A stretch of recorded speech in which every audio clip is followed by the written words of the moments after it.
Okay, so today's meeting is about assignment 2. I've had a lot of questions come through, and I see on the WhatsApp that there is a lot of confusion when it comes to assignment 2.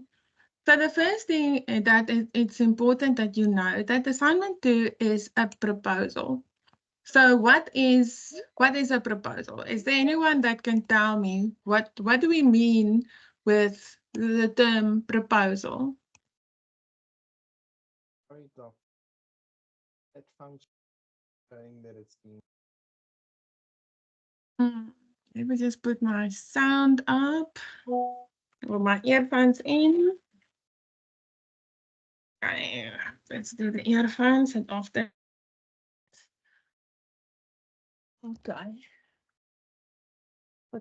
Set the audio settings. Okay. Okay. People chat. Okay. So let's Hayden, tell me what is a proposal.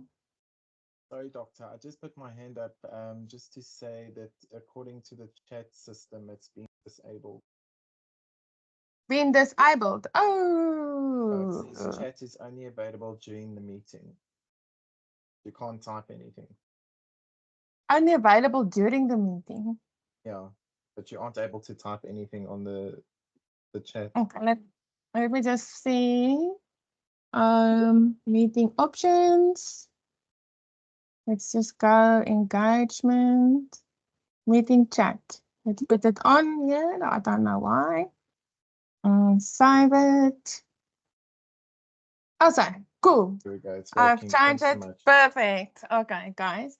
Okay, great. Can I try and give a response to the question that you You are asked? welcome. You are welcome. Does it not have to do with you having to explain what your research is going to be about based on your topic and the factors that will be covered? Yes, it does. It does. Okay. We're gonna work on it and add to it a bit. Okay. MC Labaskagni.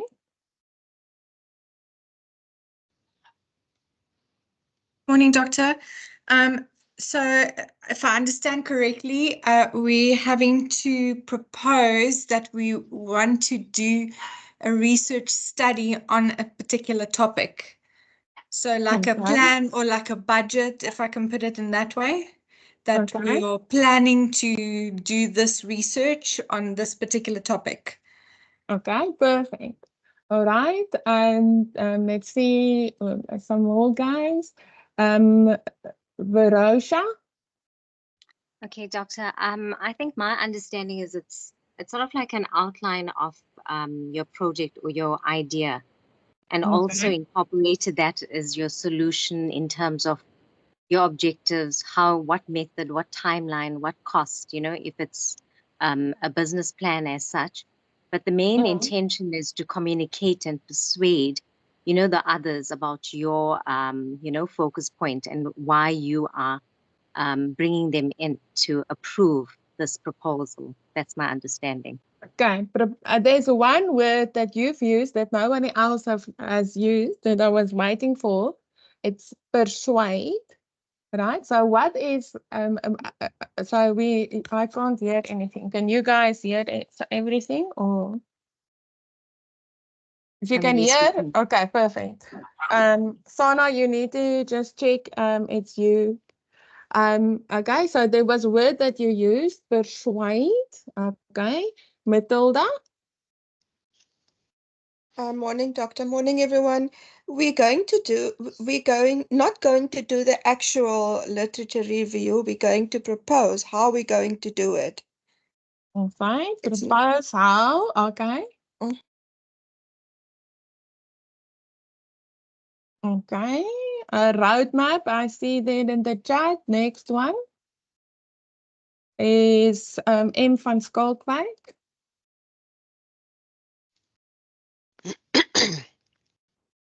Sorry, morning, everybody. Doctor, I think it's in my opinion, a motivation or a justification for what you want to research. Okay, motivation and justification, or or. And it's a motivation. So you're trying to, again, like the other person said, it's like persuading. You're trying to convince somebody that this is worth it. You need to do this. This is important. Okay, perfect. Okay. Oh, that one is justify. I might have spelling it justify. I'm trying to type in while I'm talking. Okay. Lucin Diesel.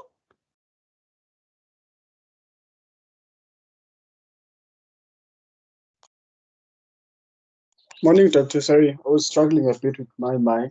No problem. I think the previous speakers kind of took my definition, but my understanding as well is that you're trying to persuade. It is basically a supposition that more research is needed on a specific field to which you're doing research in. What you put it very nice. A supposition that more research is needed. Okay, that's a very nice way of putting it. Okay, but also you are speaking to one part. So there's in the chat. There's what they have been putting two parts. We're gonna put it together now. Okay. Okay. Let's see. Okay. Anatemba.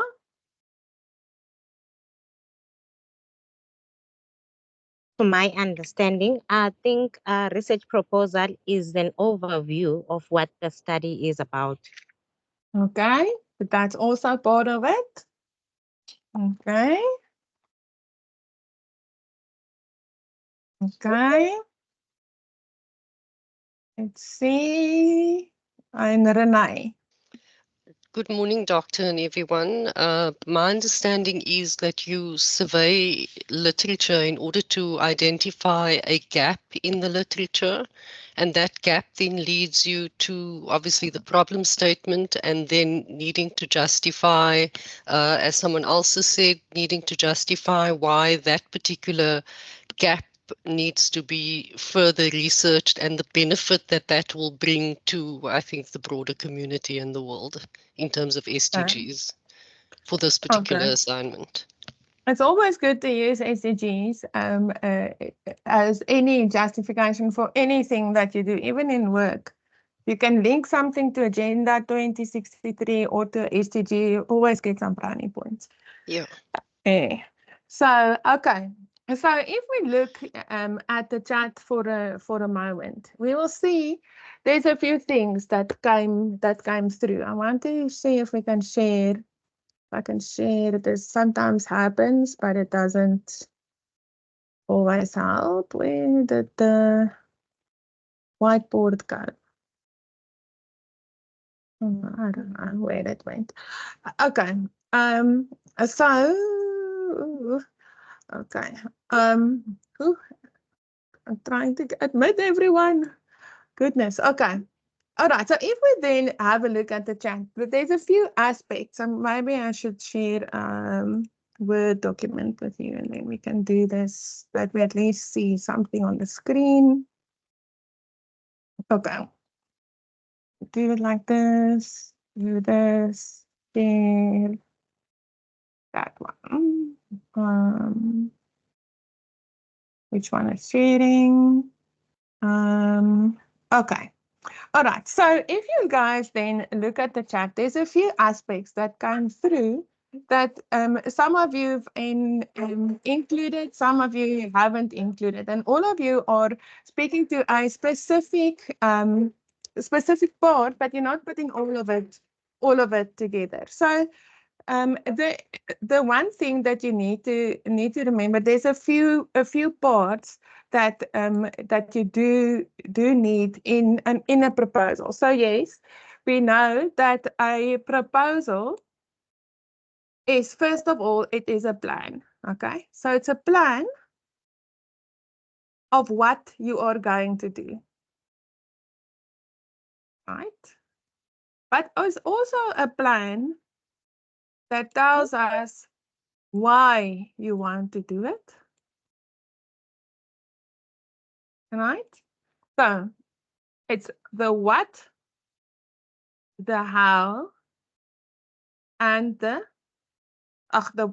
what, the why, and the how you are going to do something. Okay. So if we then look at I do like it is a supposition, right? So what is a supposition? It is when we suppose that this is the process that we have to follow to achieve something or to create this plan that we have. And what will the effect then be once we have done this plan? So the what part is where we find our introduction and our problem and our research questions. Okay. The why part is the justification and the motivation. And the how part is the research methodology. Okay.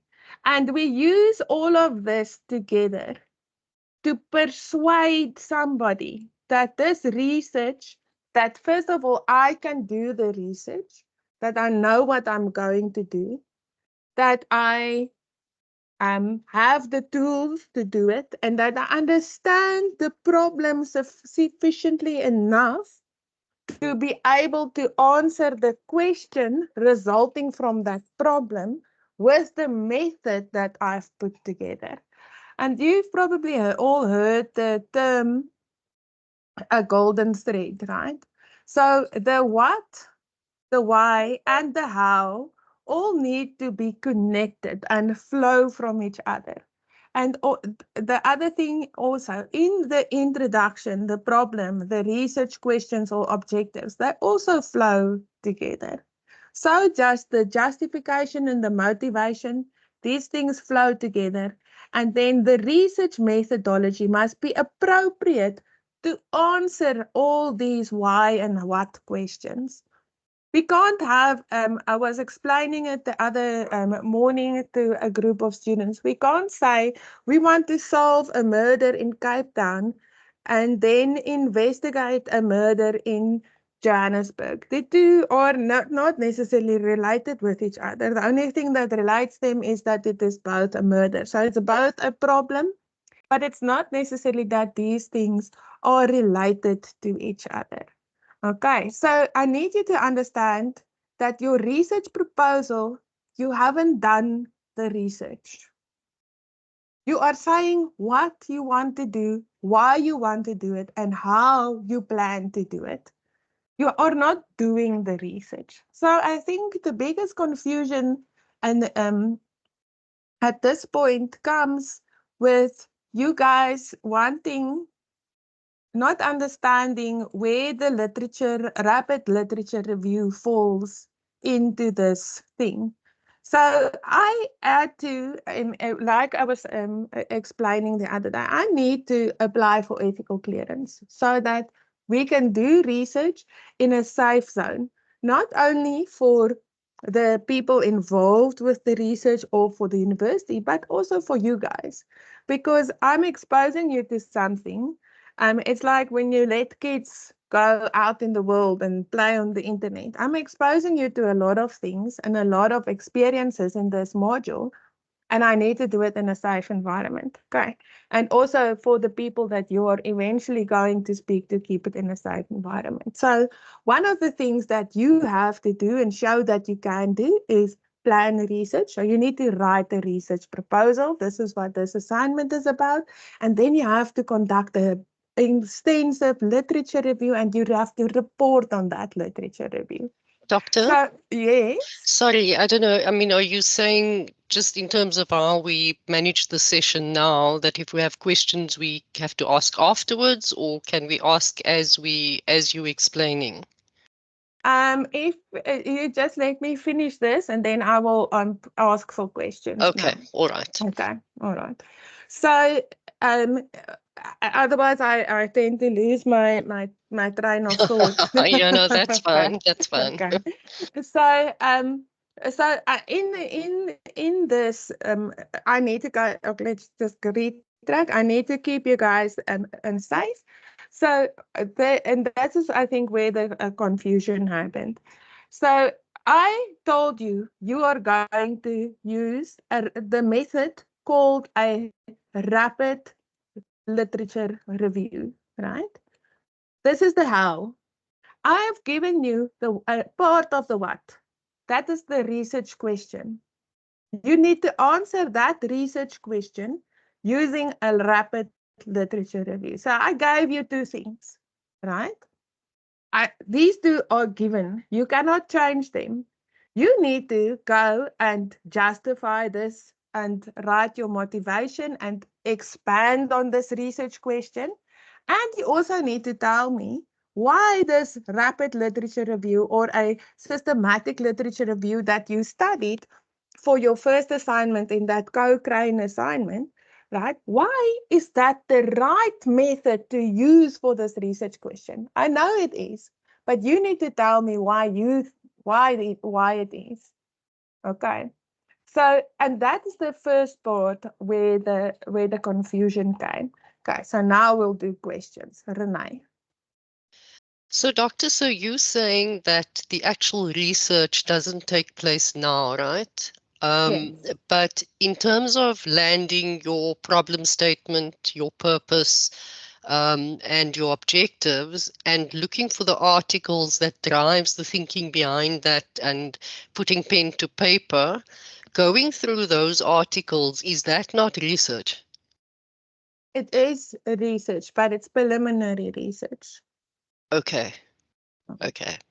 So it's not, doesn't form part of this research methodology part, right? It Okay. is a preliminary research where you only scratch the surface of what Yes. is going on. You are not going to delve deep and do all the actual research. You are just reading with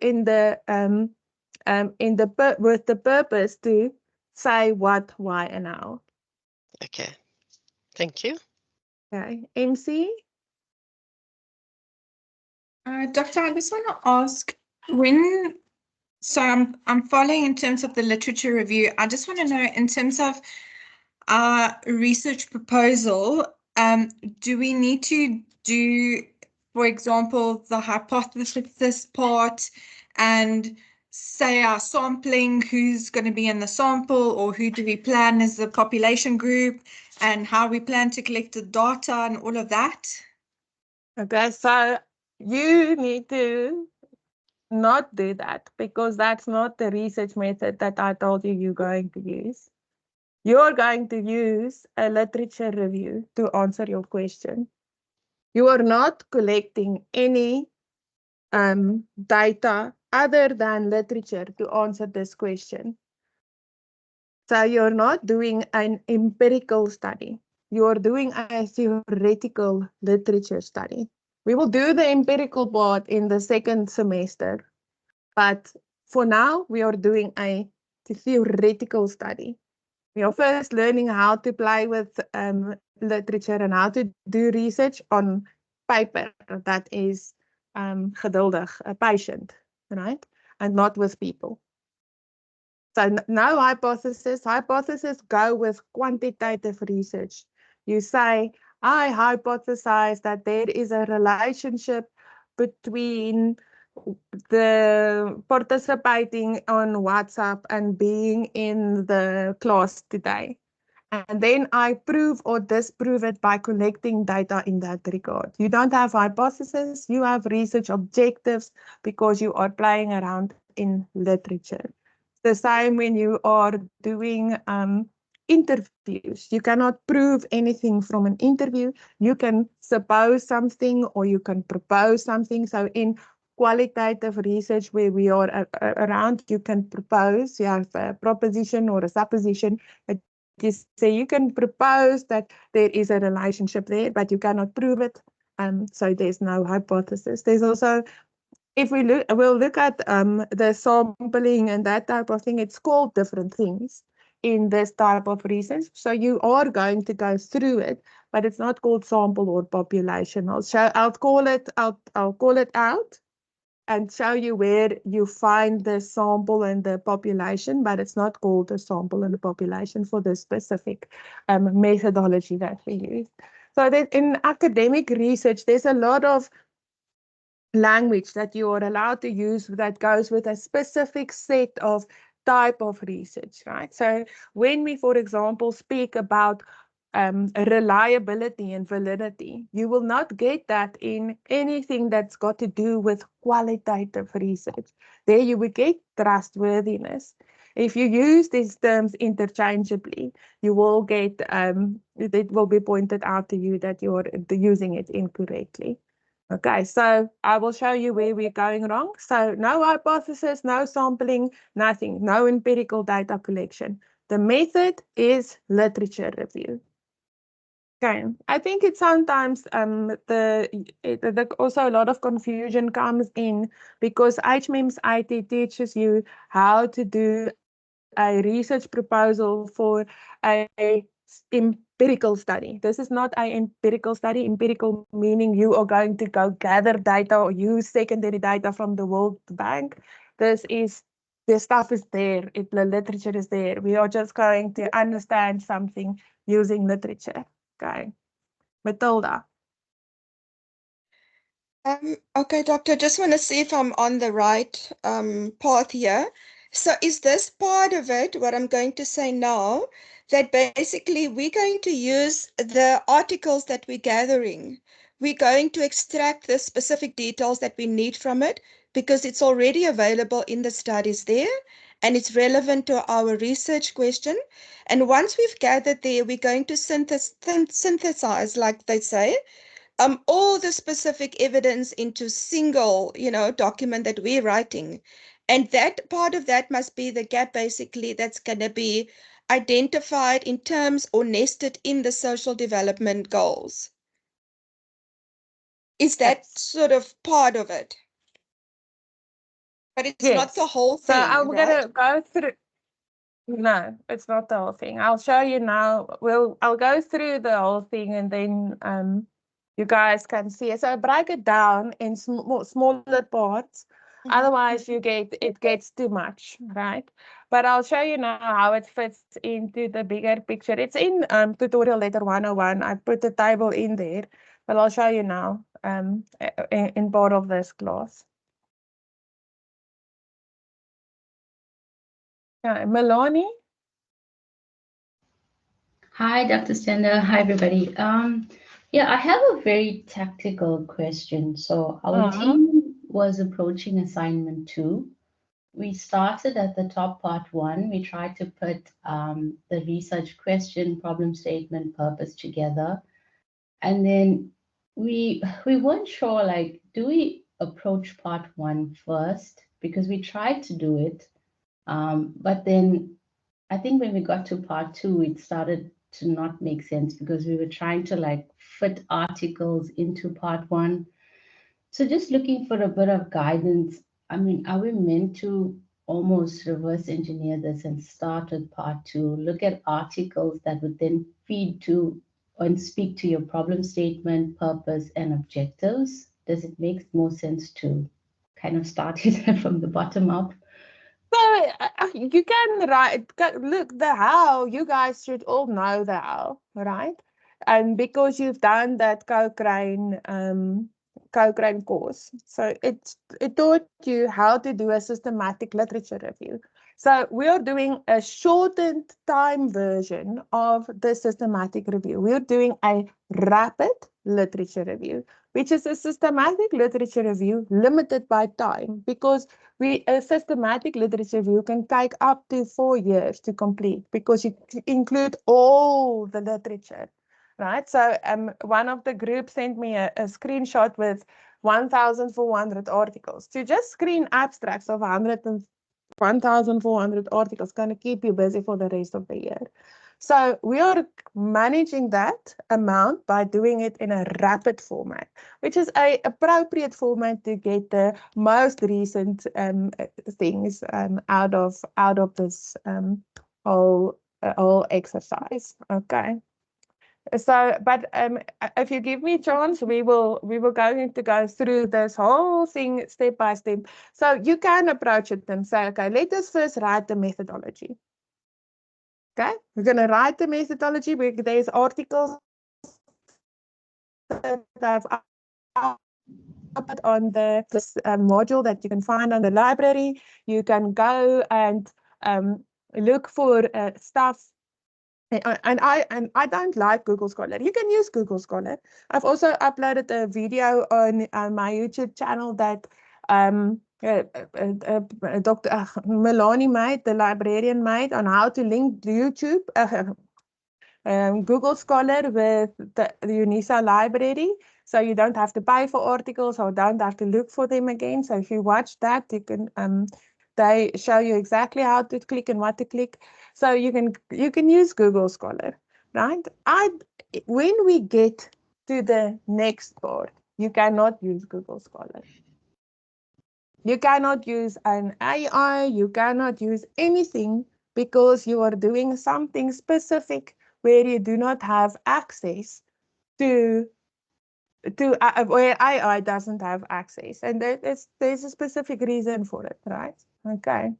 Hayden? Hi, ma'am. Don't know if you can hear me. I just want to find out with the assignment 2. So I understand you have to collect the articles based on your topic or your key factors and all of that. So the purpose then, from what I'm understanding, is on the side you have to collect the articles, read them to kind of get a bit more of a background to your given topic or what is supposed to be covered within the topic. But with regards to the articles itself, does it then only apply later on when we have to do the literature review? Because your literature review will also require articles that you have to obviously read and analyze and apply.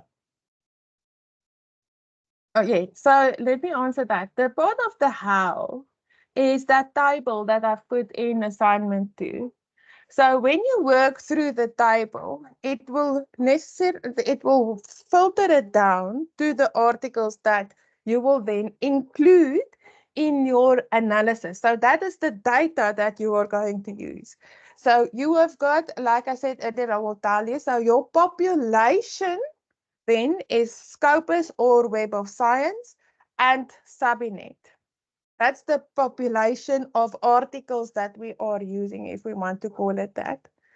Then the sampling is the filters that you put through, your inclusion and your exclusion criteria. I cannot understand French. I will only read English articles. Articles in the medical industry is not relevant. Articles older than 10 years, we will see what these ages are, is not, or these dates are, I'll show you how to find them, is not relevant. And that then is my sample that I take. And that sample you can just download and you keep it. And you don't download all the articles. I'll show you where to download, because for the next assignment, you are going to read all those abstracts and decide, will the information in this article answer my research question, yes or no? And that's assignment 3.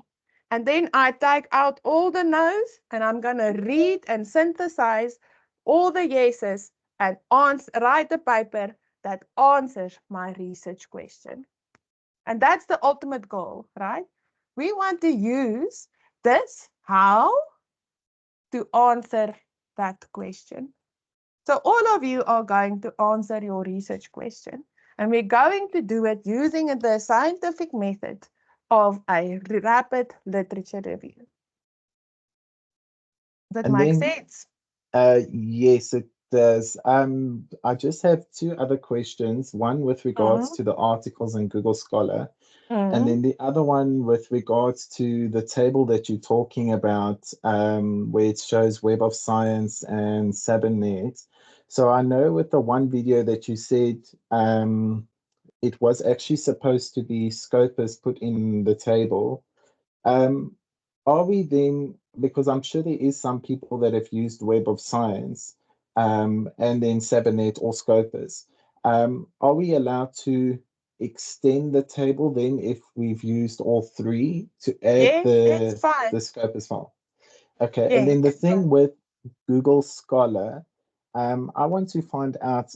I the other day was looking up a definition for the Sustainable Development Goals in general, and I actually came across some article that also comes from Elsevier, and Elsevier, as far as I understand, applies to Scopus. Are we allowed to use those then as well, if even though they search through Google Scholar, but they still come from Elsevier? Yes, so there's two parts in here. So for this specific part of the assignment of this whole process, for assignment 2, the proposal part, you can use any articles. You cannot use articles and include articles other than those in your sample for for answering the question. So to define something, it's fine. To justify your question, to motivate, to write your methodology, it's fine. Use Google Scholar. I'm going to show you a nice AI tool just now to also use that gives you different articles. It doesn't answer anything. It just helps you get question articles that is associated with answering your question. So you can use any of it. Once we are doing the rapid review, you are not allowed to step out and add data. That's called falsification of data. Okay, so then the articles that you find on whatever you said is the only place that you can then use those ones to answer your question. You can't go and look anywhere else to answer the question. Makes sense, Hayden? I think so, yes. It's the same. Let us for a moment say, okay, you are now writing this to do interviews. Okay. Now you said you're going to interview these 12 people. And then you Google and you find something interesting and you say, oh, the people said this. But it's actually something that you find on Google or ChatGPT or wherever. The same thing. Okay. Even though it's literature, you need to be able to replicate. You need to keep to the trustworthiness. So you can't then go use anything else except your sample to answer your question. Okay, so there's two different things. And I think the idea of using literature to answer a question in a very specific way seems to be a kind of a difficult thing, right? It's easier to do an interview because you are gathering data and you know kind of that, but it's not so easy to understand. You're going to use specific literature to answer a question so that if I have to answer the same question and I follow the steps that you took, I will get to the same answer. Okay. Mamrinda? Madrid, oh goodness. I'm not too good to some of the names.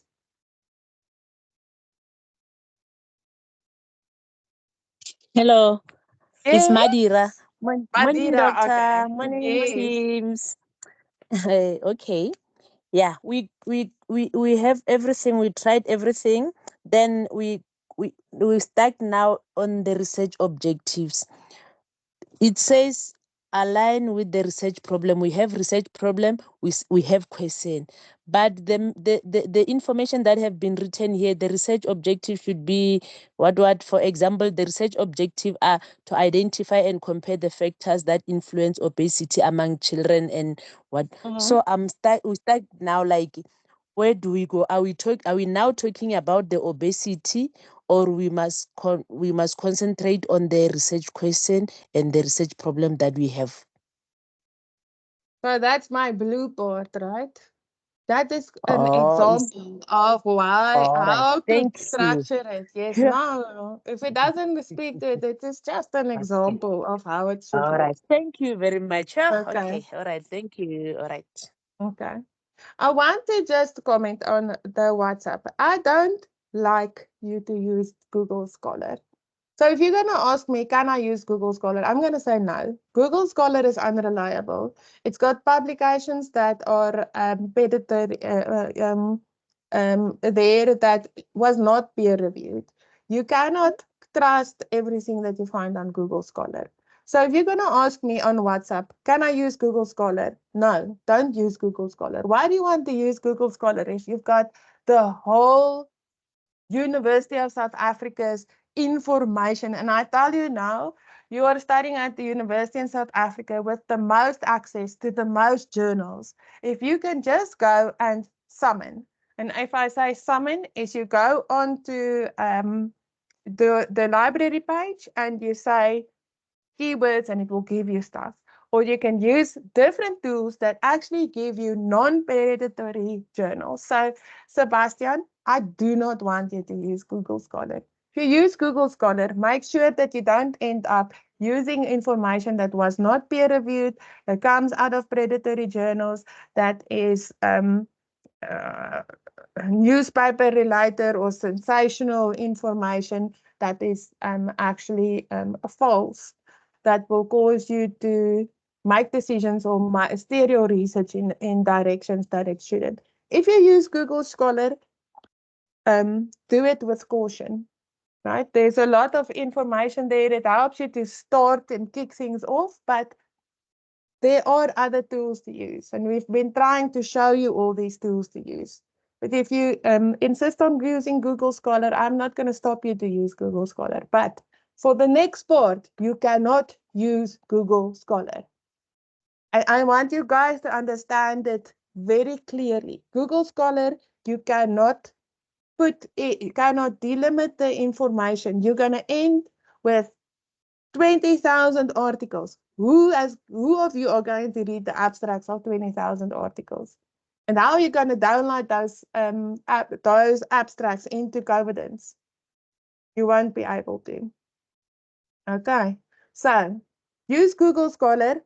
Perhaps you can get an article there for your research question, but I'm going to show you now a tool that is even better than Google Scholar, where it links you straight up to the articles.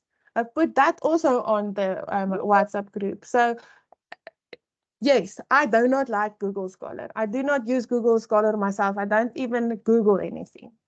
Okay. All right. Next question. Okay, Renee. Thank you, Doctor. So in terms of the articles that we are finding now, I've got a few questions actually. In terms of the articles that we are finding now, are those the articles that we are going to use going forward? Or are those the articles that we are going to use for this assignment now? Or is it a combination? So we use it now and we use it going forward, and at a later stage, we will then obviously, well, I don't know if it's obvious, but we'll add more articles. Then when it comes, Okay, wait. I'm going to yes, answer them one by one. How did you okay. find the articles? How did we find the articles? We used Google Scholar and we used Then you the only Unisa use them. library. And then you only use them now. You only So use them now. Okay, so there yes, so will be you an opportunity as the process moves on. There is going to be an opportunity to find more articles, and that will then be confined to Sabinet and Scopius. yes, or Web of Okay, Science or or the Web of three Science. of them. Yes. Okay, so then that's fine. In terms of the search criteria, and which is the second question to the assignment. So the search criteria is actually, the way I'm understanding it, is something that needs to be done concurrently with question 1, because that's the criteria that you're using to find articles now, and obviously and then going forward is my understanding. And the search criteria, are we cementing that now, will there be an opportunity when we find articles later on to amend that search criteria as it grows, as the assignment develops or the article develops over the years, over the year? So you won't be able to change anything. You can change it after the assignment once you get feedback from your marker, right? You can change it, but once you have set that criteria, you don't change it again. Okay. Because then it's like changing your sample. Okay, so then what I'm hearing you say is that the criteria we need to do concurrently, because the criteria is vital for how we are, or it's vital information that we'll need based on how we are finding articles now. Yes. So it's a concurrent, it's not sequential. It's not, it's you're finding your articles, but you need to be conscious of how you are finding them and the criteria that you're using to find them now. That's why that table is in. So I Yes. will, yes. Okay. And that's, Okay. and but only, so if you look at the articles that you are finding now, and when you are using Google Scholar, you can write this down. But when you then decide what your keywords and things are, right, that will then also be determined by your research question and your problem and that Yes. type of thing, right? Yes. Then you keep them, you put them in, and that is how you're going to filter through Subinet and Scopus and find the things. And it's very important that you write down the date, exactly the numbers of articles that you find. Then you Okay. add this filter, then it's that, then you get this number of articles. Okay. Thank you. And then in terms of understanding the articles and using AI, so my understanding of using AI is to help you to understand the gist of the article, perhaps summarize it for you so that you can get the key points. You are not using AI to find the articles, and you're not using AI to write the assignment, but you can use it to give you a summary and help you understand what the gist is of the article. Am I understanding that correctly? And what we are doing as a group, or we've done, and I don't know whether it's okay or not, and whether I'm actually limiting my career here as a student, but saying, in this article, or there is this article, let's say titled ABC by author XYZ. So I go into Copilot and I say, summarize or explain article ABC by author XYZ. Is that acceptable? Copilot can't see the inside of the article. Do you know that? Okay. Copilot can only see open source articles. Okay. And abstracts. Okay. So it will have a limited understanding of the articles. Are you then saying that that is Copilot specific, or are you saying that's AI in general? AI in general. So what you're saying is we have to read the entire article. Yeah, you can. There's one tool, I put it up on, and it also only gets open source articles.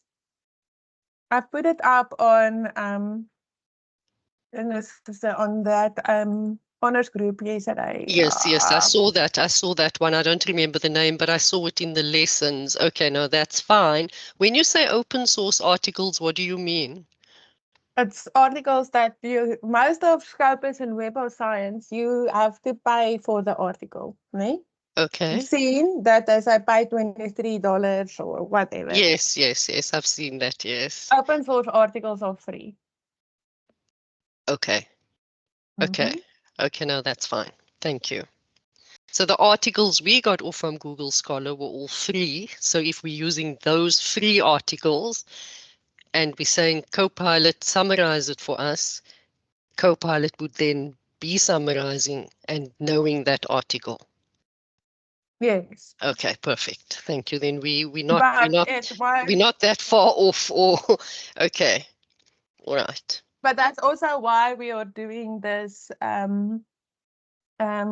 specific methodology, because then I it's thought going to so. force you into reading it. Yeah. Okay.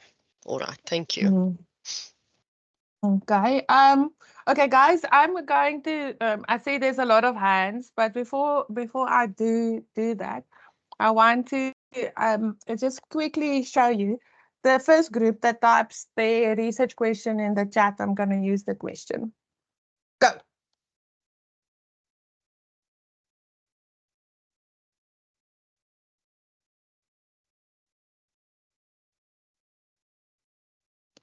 No takers. Got it.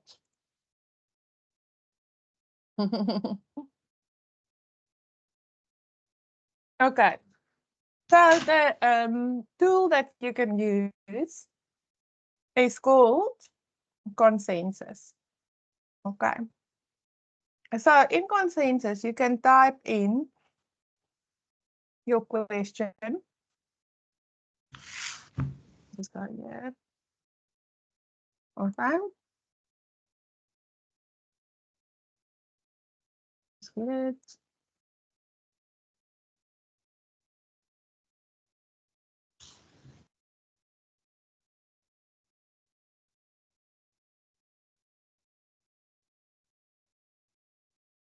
And consensus will try and find, again, this is open source articles to answer your question.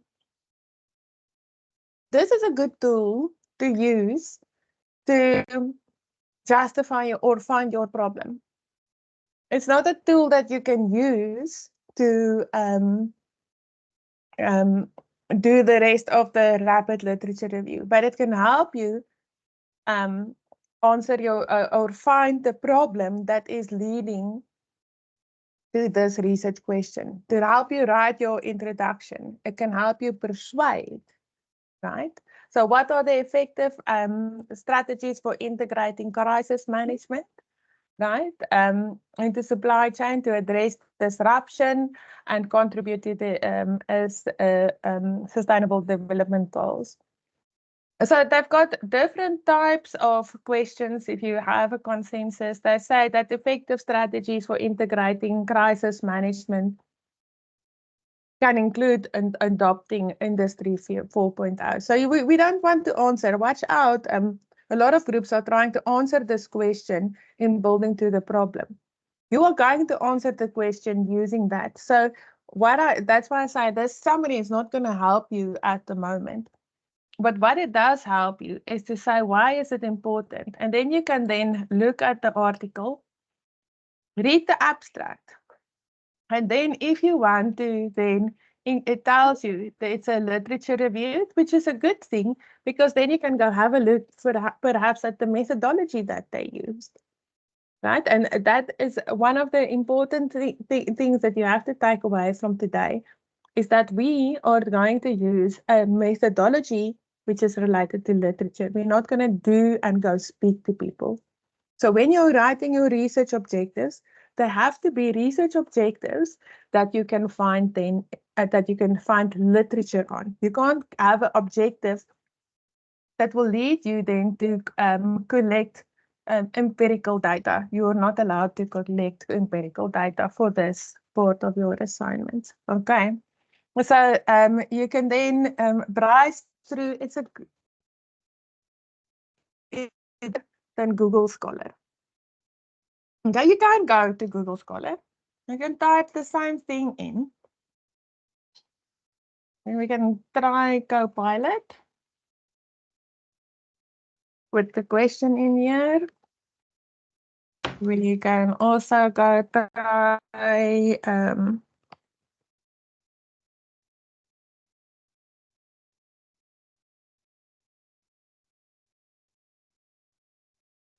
and we can try my favorite. We just need to go to Chrome.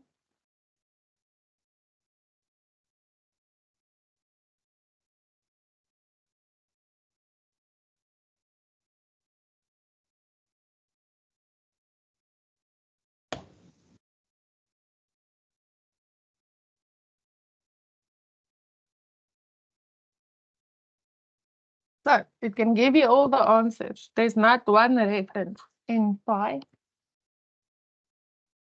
Right? Sorry to interrupt you, Dr. Steiner, but what about ChatGPT, which is also something that was highlighted by Dr. Johannes Cronje? And I ask chat. I like chat. Yes. Sorry, I meant Chat PDF. Chat PDF. Sorry about that. Okay, so chat PDF is when you've got the article. So chat GPT, there it is. There's not one reference. Pi, not one reference. Similar answer. You can compare the answer, but that is not what you want to do, right? Here you go. 22,500 articles. Which ones do you type? The ones that you can just get the PDF.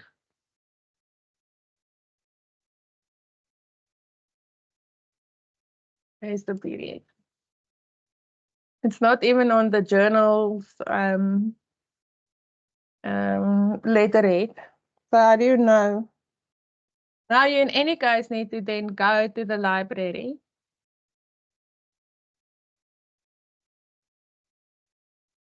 Doctor, can we use ChatGPT for formulating and refining the Boolean query? You can. Because there are automated methods. Yes, you can. Okay. Just So you can to put it in Matilda's there. question, Dr. Stander, you had some prompts for ChatGPT on my UNISA, and I see they are gone now. There was too much information. And students were complaining that they don't know where to start. So I've moved them. I've hidden them. We want them. You want them? Okay, I will unhide them again. Thank you. Okay. You see how easy it is to get lost in this. So the idea now is not to see. And I told the other group the other day when I had the meeting with them, I don't want a perfect assignment. Because you guys are all learning. The moment that I get a perfect assignment, it is almost given that you guys have used an AI to help you. Sophia, your group last night had a very good problem, purpose, and you followed, and I really like the way that you followed everything that you learned to understand what the problem is, what the population, what the intervention is, right? You followed that whole process that you did in the COVID thing to get through to the problem, and you worked through this to understand, and the whole group understands the problem. Right? It's only my own conventions in the way that I like to do things, right? That wasn't in the article, in the assignment. And that I like. So work through it. It's easy enough to go and use all these things and kind of get to it. But in the long run, the methodology that you are using is gonna limit you to use any of these things. Okay, you can use it later on. We're going to do a very nice and fun part of this whole HR bus thing is you're going to propose, do a 5-minute pitch in the end of a new business that you started once want to start with after doing 100 interviews as a group, right? Then you can use all the AI that you wanted to create videos and presentations and justify things and all this. But for now, we're going to do it academically so that you can know how to do this when you get to a master's degree next year. Doctor, Okay. please use the methodology as an example that Sophia used for this group that we should not be using. But you can use what they did. They used what you learned. The Pico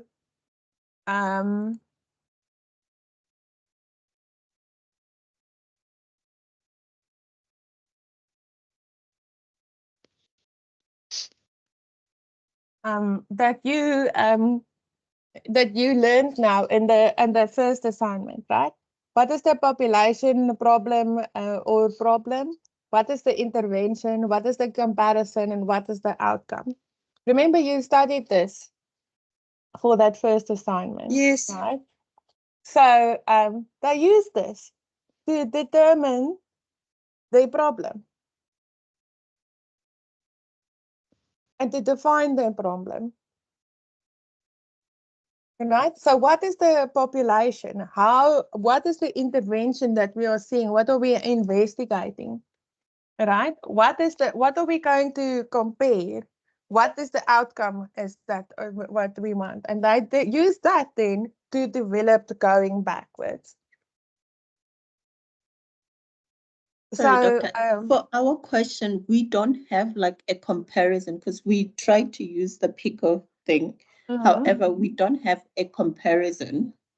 Because we could either do a comparison of like small businesses and large businesses, or we can use a comparison of saying what happens when people don't, small businesses don't implement sustainable supply chains. So like, is that a valid comparison?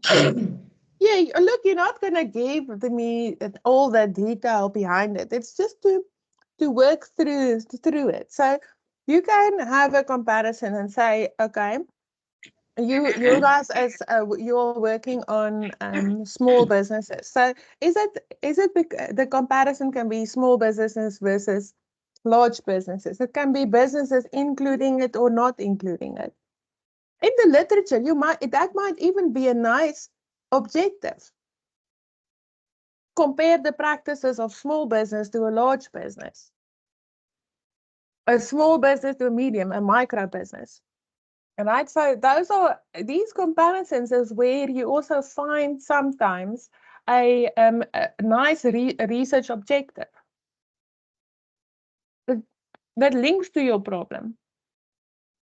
Thank you.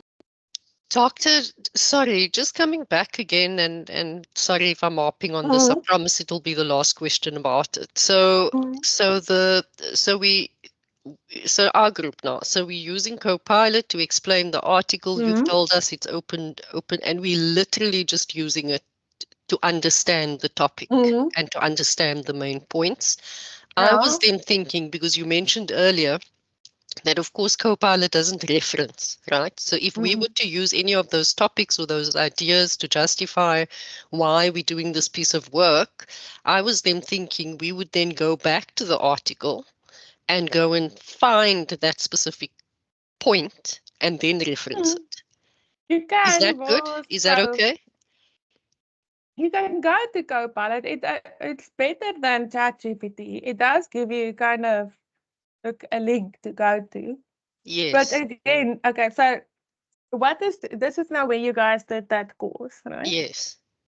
Which is a good place to kind of reference something around the PICO, but it's not an academic reference. Correct. So for me, it's kind of following this framework. When you applying this framework, the PICO framework, to your topic, which I'm good with that. I just wanted to be quite honest, I'm really worried about ending up in a position of plagiarism by using AI. So I think I need to make it very clear it's to enhance understanding and not for it to produce the product. No, so it's easy. Okay. I'm gonna show you. Where is that, Chris? Come on, let's go to Pi. I do prefer Pi to the other ones. It's a friendlier interface.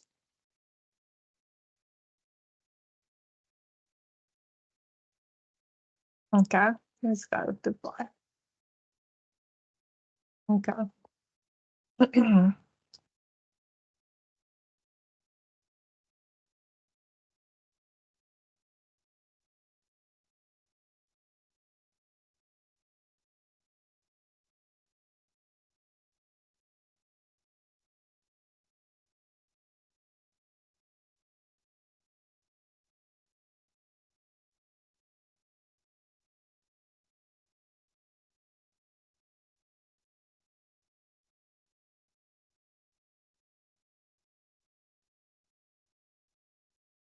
So we were given this question.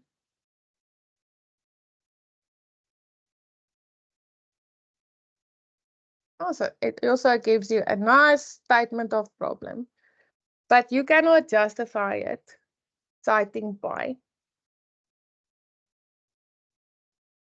You see how quickly Okay. I can give you an answer, right? But Yeah. now, where do you go find this? How did you get to this? Can you justify it? Can you then defend this? Yes. Remember, in a master's and a PhD, you are called to defend your proposal, right? Yeah. Why? Now, as I don't understand the literature behind it. I don't know how I got to that problem. Don't even know what SDG 9 is all about. So when they start asking me questions, Yeah. you sit with a problem. Yeah, so So so what I found works for us though is, so we get this example or we get the summary of the Mhm. article, we're learning around the main points, then there are main points that we need more answers on. Then we say Copilot, what does this mean in the context of this article? Then yeah, Copilot you can tells do you. that. Yeah, You can and do so that. we've just add additional questions that helps us understand even more what it Yeah. is. Yeah, So that you can do, but to do it this way, you're gonna end up, and it's easy, right? Here we it's go. very easy. Yes. I'll copy it and I paste it. Just here in a Word document. There's our Word document.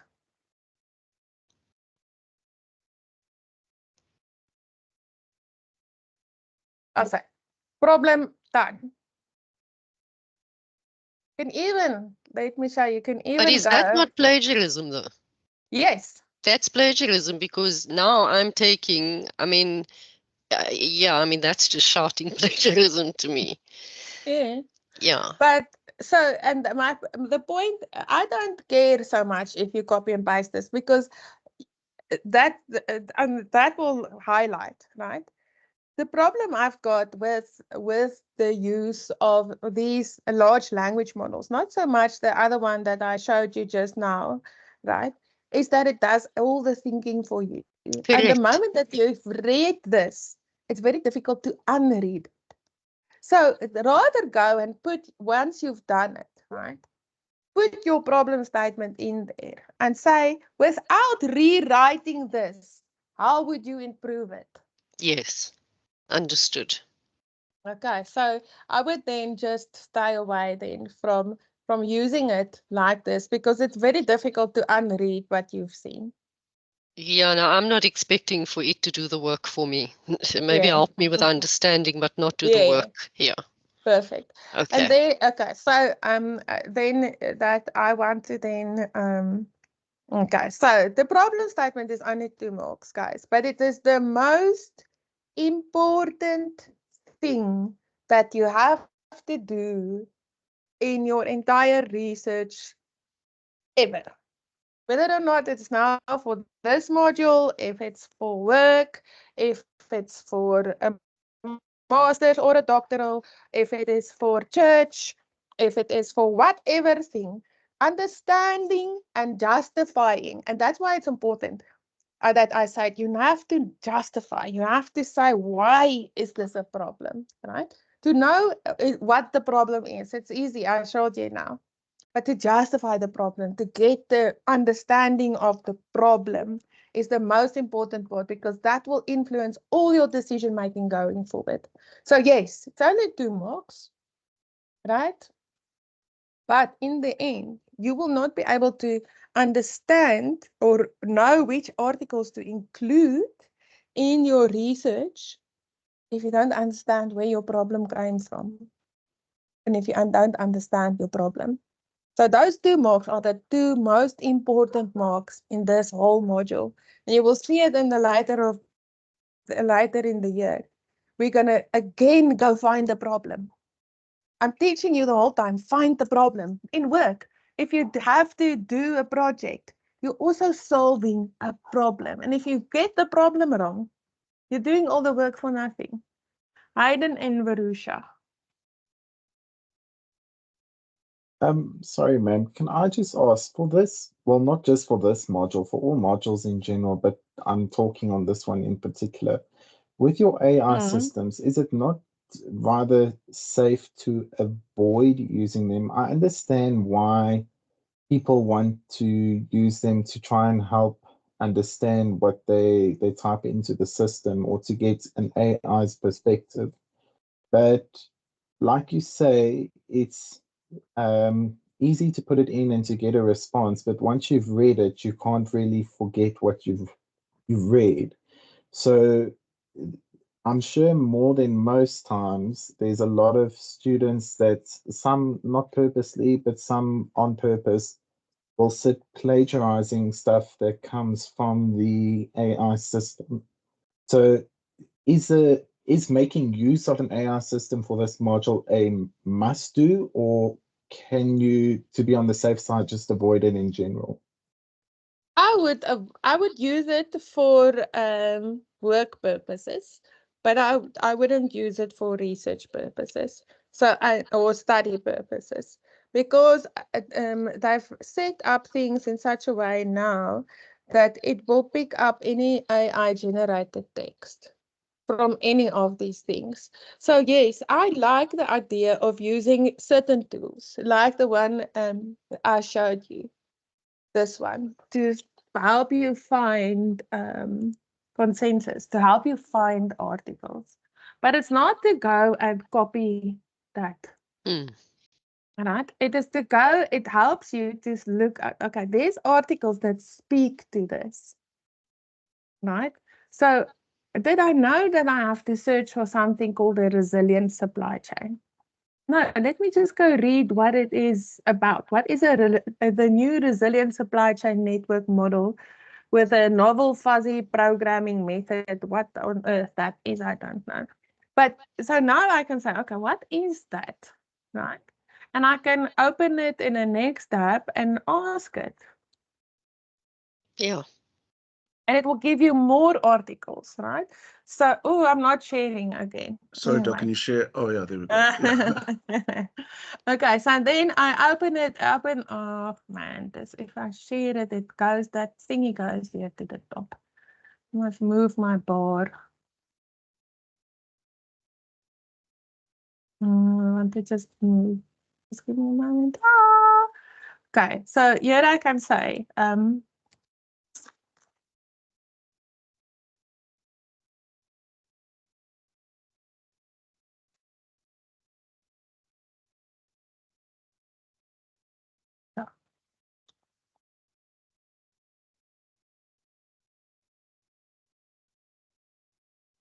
give it some time.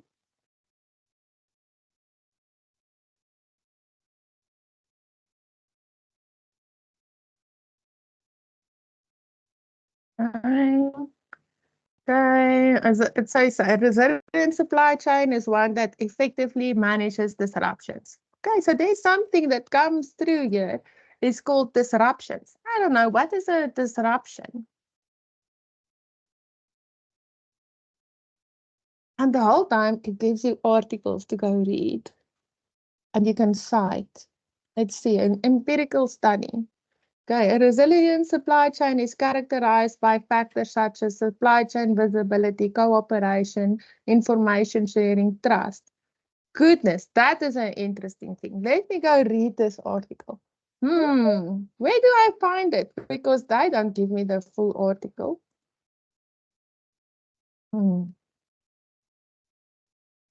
Go here to the library. Paste the title in there. This is Summon. Was talking about earlier.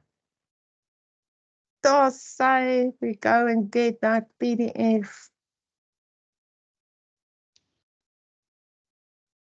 Yeah, come locate it now.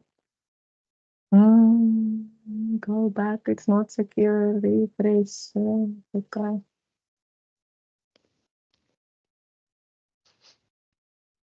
I'm gonna log in.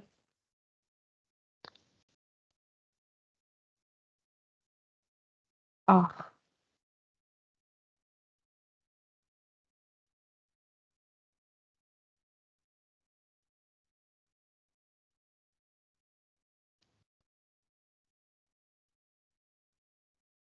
give it some time.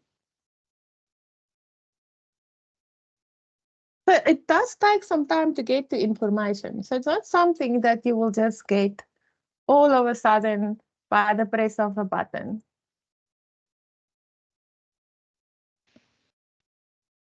We're just waiting for it to go through. Hopefully there's no maintenance today. Anyway, when it eventually goes through, you will get to the article. And that's why I like this tool, right? And not the others so much. Okay, consensus. So you can use it if you want to use an AI, use consensus.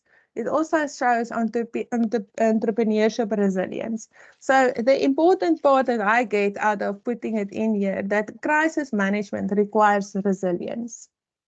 So I would say that the problem from these articles that you can kind of justify is that, and you would get it in this, is that there is a lack of resilience in supply chains.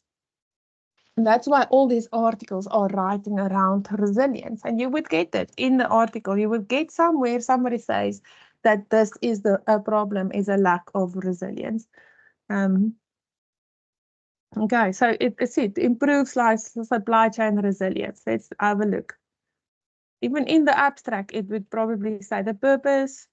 I love it when they structure an abstract. It says the purpose, the COVID-19 pandemic has caused major disruptions and revealed the fragilities in supply chains. The crisis has reopened the debate on supply chain resilience and sustainability. Okay, there is the problem. And it's not just COVID. Forget about COVID. There's a lot of disruptions that's happening around us. We're in a very unstable time, right? So just that's how quick you can find the problem for this article. Then you go to the article, you read it somewhere in the article, they will say this is the problem. Okay, Barusha. Okay, Doctor. We had our meeting with you on, I think, Tuesday in the morning.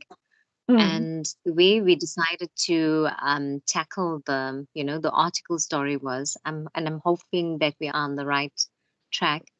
So we separated each other and we allocated, where they need to find 5 articles each and summarize and do it according to the table.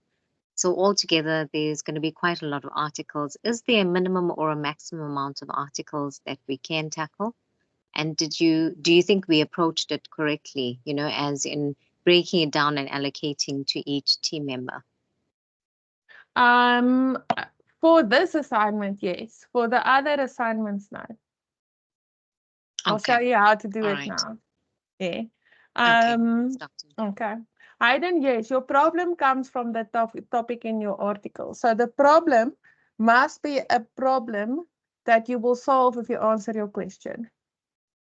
Okay. So now we are going to first just stop questions and have a look at this assignment itself. Okay. So here we are, tutorial letter 102 that you all have access to. Let's enable editing. Okay, the text changed. You can, when you submit, delete everything, please. I don't want my assignment back. Okay. With these guys. Okay, so here we are. You will then submit only from this page. Okay. The proposed rapid review protocol. So why do we call it the proposed rapid review protocol? Because we are going to use this as a plan to know what we have to do when we have to do it, like in the next assignments. Okay. Proposed title, you will type that in last, and you will include all these information. Put all the stuff in here. You will also get the teammates evaluation to confirm this. And then there's the statement of ethical conduct. Then it says, I've not fabricated, falsified, or manipulated any data, information, or evidence in our work. If you, in the next assignments, go and add articles that you found from Google Scholar, you have fabricated, falsified, and manipulated the data. For now, it's fine to use. Going forward, no use. Okay. All right. You will sign it. Then you will just update this. Once you've deleted all the stuff, you just right click and you say update field, and it will update all the page numbers automatically for you. Don't change my font settings. Don't do anything. This is what the proposal looks like. Okay, in the College of Economic and Management Sciences, this is what your proposal will look like for an honors. It will look like the same for a master's. It will look the same for a PhD. Same font, same line spacing, same formatting, everything. So don't go change it. Just type what you need to type. Don't add headings. I saw people adding headings. Don't add them. Abbreviations, just change the font color. You can use as many as you want, as long as they make sense that they are in there. Definition of key terms, you can use any ones that you want to. This is a definition of a rapid review. Remember, you have to have a reference, not a dictionary reference. I want an academic reference for a definition of key terms. These key terms would be the ones that are in your that you are going to use later on to do your search. Okay. So I want to do that. Those proposed title copies the other one. Okay. So I want to first start. Before we start here, I want to say this. Now, that question that I gave you, you're going to put it in here. You're going to copy and paste it in here. It is the question, the only thing that you are allowed to copy and paste in this whole assignment. Okay. That is your main research question. It's the question you have to solve. Now, when this research question and this problem statement that comes from it. In the introduction, when I write this background part, it must lead to this question coming to the forefront as something that is not known. I do not know the answer to this question. A lot of groups put the answers in there that they find. Park the answers, put it in an Excel spreadsheet somewhere with your references. Okay, I found this kind of answer, but watch out again, right? You kind of know where you are going to go to, even when you start this whole process of of doing research. You kind of know where the answer is going to go to, right? So it is important then that if you know where you are going to, you know kind of more know what you want to look for. Okay. So the background part must lead to this question that is not being answered.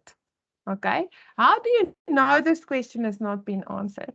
You need to read literature. So for this, right, part, you can use whatever you want. You can use Google Scholar, you can use Copilot or whoever you want to. Remember, you must reference, right? It's here. So whether or not you use whatever you want to use, you must reference. And then you must be able to establish a research gap. This research gap is that question that we have. Now, there is different types of research gaps. And I want to show you, I closed it now by accident. Let me just open it again. There are 7 types of research gaps specifically. Give me a second to get it.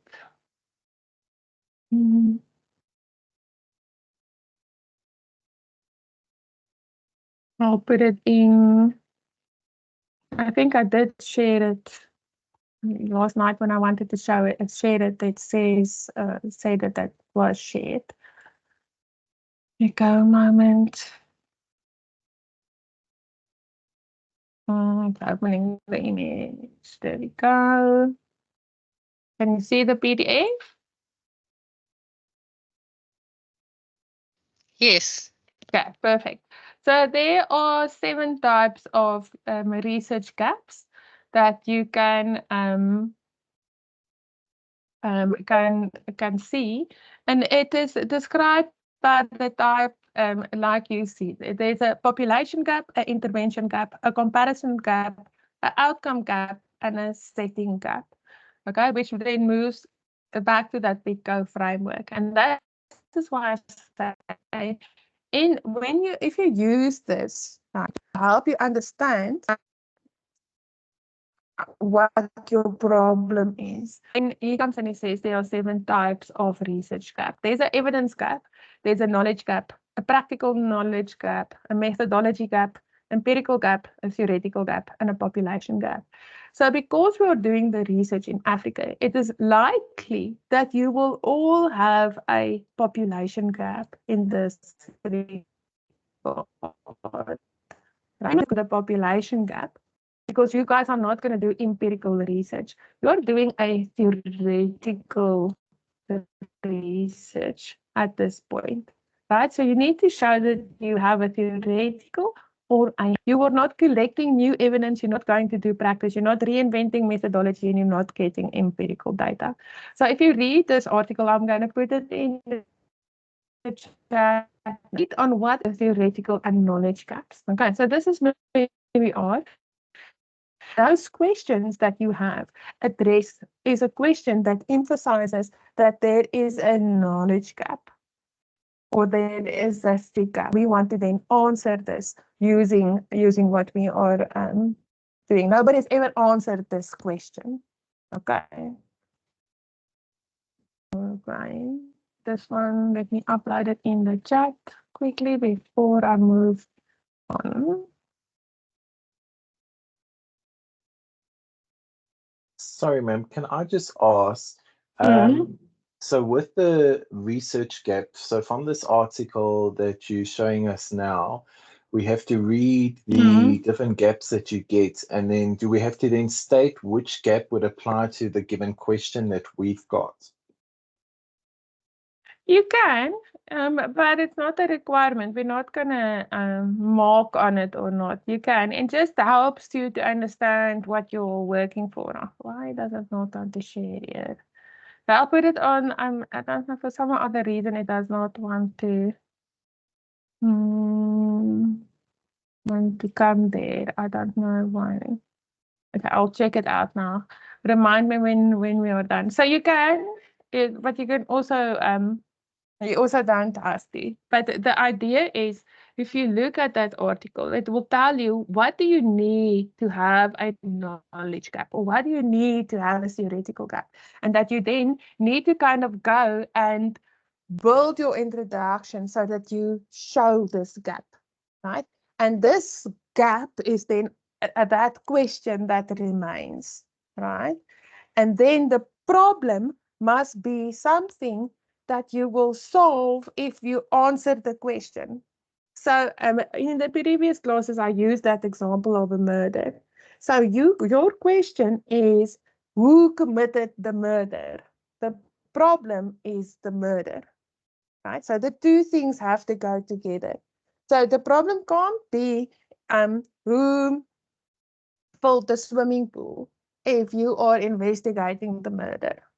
Okay, so make sure that these things align, that there is a golden thread that runs through. And then your purpose statement is then to your research purpose is then to develop this what you call it, this to create this understanding or answer this question. Okay, so you see how these things fit into each other. Okay, so I know for HMEMS IT, you have to write a literature review in this. We are not writing a literature review in our proposal because we are going to do a literature review. So we are not doing it twice. Okay.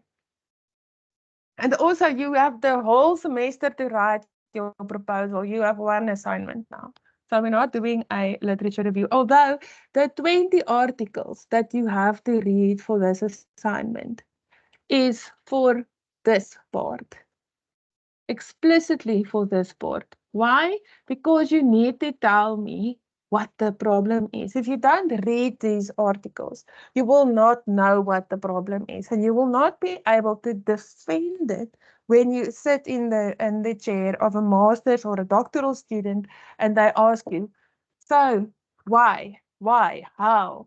And they do that. They pull this thing apart to make sure that you know what you are doing. So learn the tricks of the trade before you get to that. And also in your work environment, right?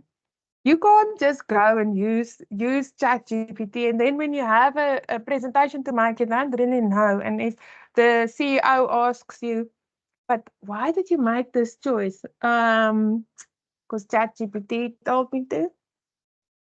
Not going to fly, right? Okay. So get into the notion. Yes, use it.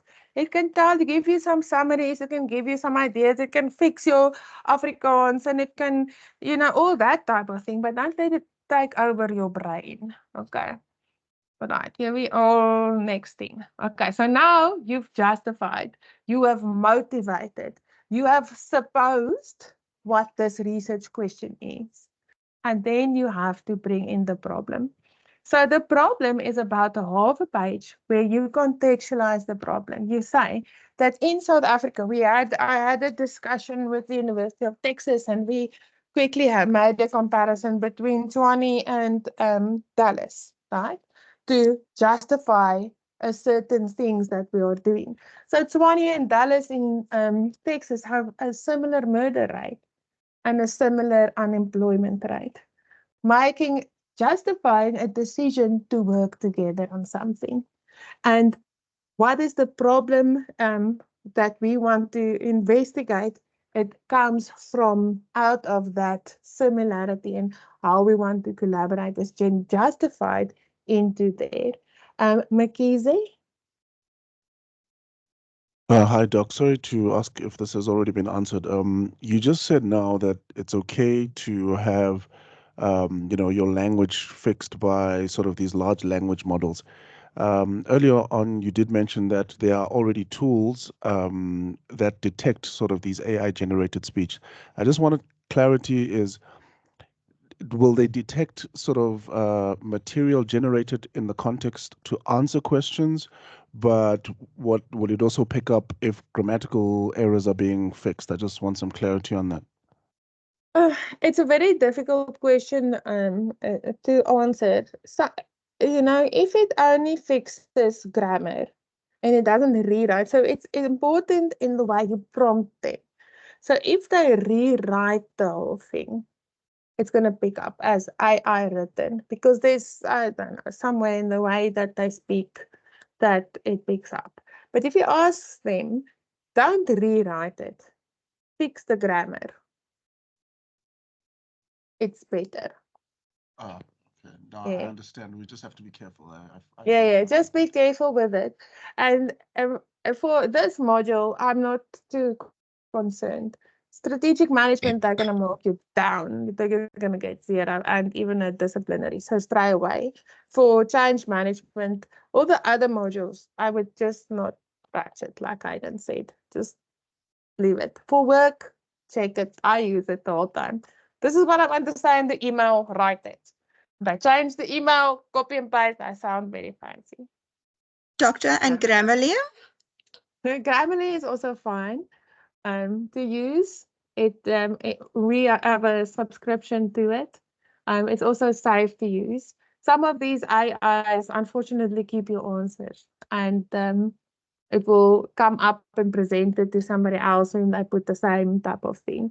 So, but Grammarly is fine. Spell check is fine.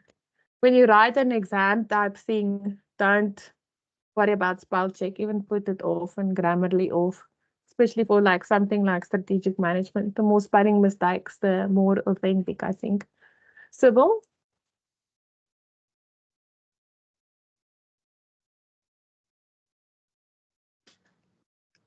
I just wanted to ask on the objectives. How long would you suggest the objectives should be? Because they're like 10 marks. I'm coming to them now. Oh, okay. Okay. Nazreen? Hi, Doc. So I just wanted to answer something. I wanted to get an answer on something. So you say that with AI, we can use it if our academic writing is not that great.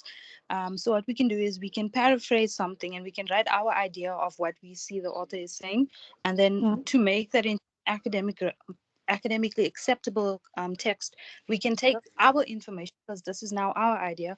We can take this our information and then put it onto our AI and ask the AI to write it academically for us. And then can we then take that information? It would be better to ask it without rewriting. How would you make it better? I see. Always say without rewriting, because the moment that it rewrites, it will flag. Okay, so we must always say without rewriting it. How can we make our text better? Or or you can look at the marking rubric and say, this is the marking rubric that is going to be used for this section of our assignment. Please mark the assignment and give us some tips on how to improve it. Again, say without rewriting. The whole time, tell it, don't rewrite this. You can even start and say, boy, you are not rewriting anything today. Okay, do you understand me? We will say yes. Say, okay, now help me with this. Remember not to rewrite. Because it's very difficult, I tell you guys. They write very convincingly. Ivana.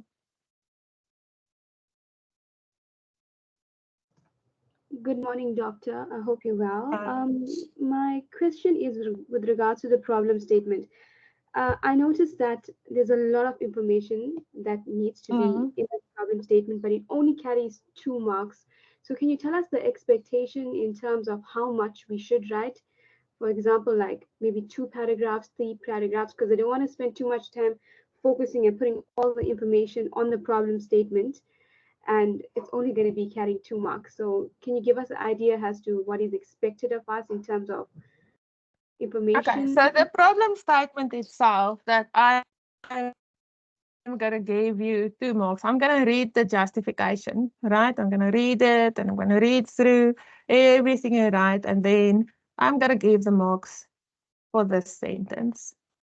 Out of everything that you write, right, coming through, I'm going to look, therefore, the problem that the proposed research aims to address is, and I'm going to give you marks for this sentence, this part of the sentence.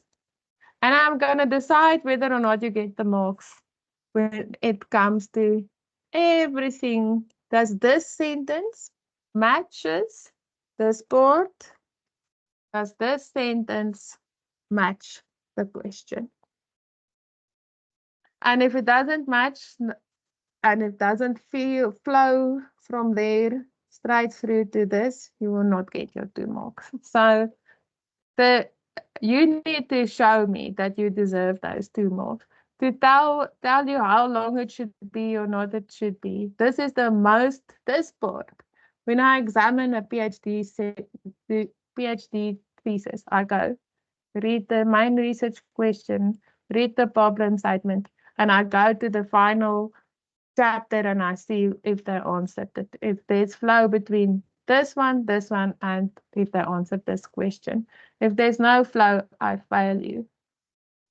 So I can't tell you even how long this should be. It must be long enough that I can see that this problem and this question is related, and that if you answer this question, that this problem will get into the process of being solved. Hi, Doc. Sorry if there's so much that has been said. Can you please, with this simple question that you normally use, example, the meta case, can you just show us, using the example from that, the problem statement, the flow of this assignment, just using that? So Yes, please. if the question was then, who committed the murder? My problem statement would start with, there is a big problem with murder in South Africa, especially in the city of Tshwane, where we see that there is a high prevalence of murder rates between these people and black people. In this area where we are now, where I stay in Linwood, there's not a lot of murders that happen because of A, B, C, and D, and the murders that happen are normally caused by this. So today, and therefore, and then okay, this and that. Okay, we into Linwood, in this household, we know that the people liked each other or whatever, but still the murder happened of this person, and therefore the problem that we are investigating is the murder of this person in this setting on this date.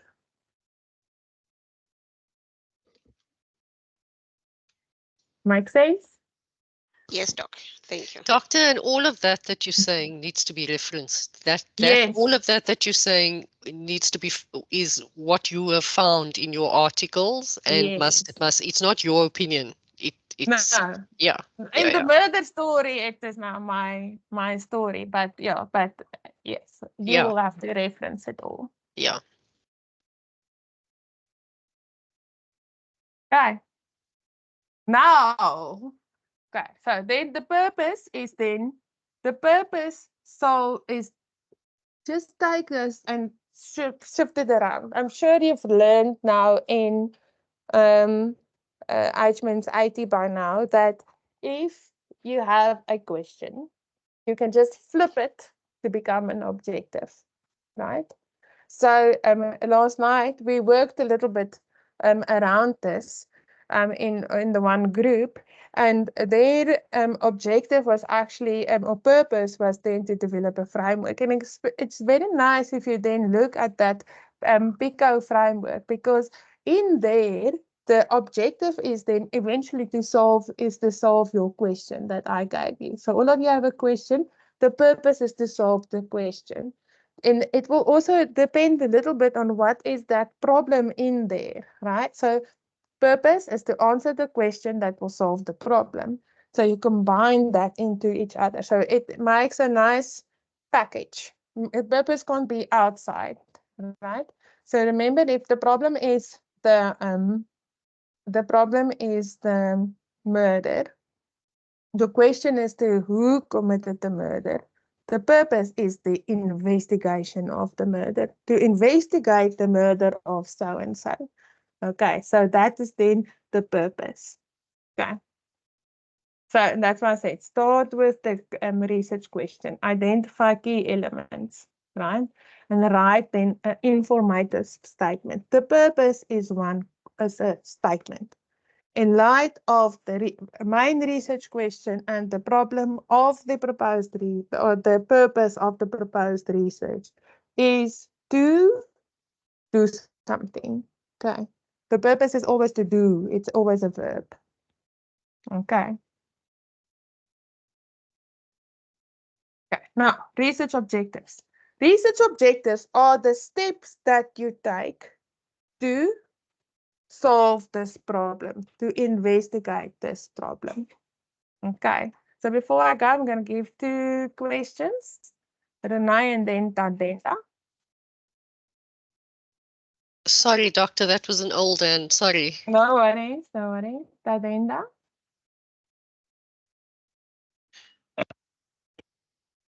Just wanted to check on the purpose statement. Therefore, there is no reference there. Right? No, the purpose won't have a reference. Okay, no, that's all I wanted to know. Thank you. Okay, so your research objectives also don't have a reference. So everything coming from here leading up to the purpose and the objectives will have reference, but the purpose and the research objectives don't necessarily have a reference, except if the objective comes specifically out of something that somebody said, and you can say, okay, this one said, do this. So that's why it's nice if we look at the research objectives, if you use that PICO framework, right? In your question, there is 4 different elements, right, that you can address, right? What is the population? So where did who is involved in this murder story? So we need to understand who is the population. What is the intervention? What is the comparison? Like we said, you don't have to make a comparison, but in literature, you can go and say, how does the decision making of a SME compare to that of a large company? That could add to your answering that question. So remember, we need to break our question or our objective or even our problem, those 3 things, down into smaller questions. And that's why they carry so much weight, right? Because we are breaking them up into smaller parts that if we put these parts together, like a Lego that you break apart, right? If I put the Legos together, I will get my answer to my question. And that's why they are heavily loaded in marks. Okay, there was a question on research objectives.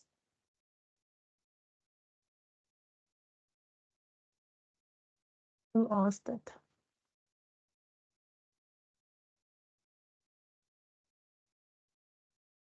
And I think 3 would suffice, 3 to 4 would suffice. Sybil.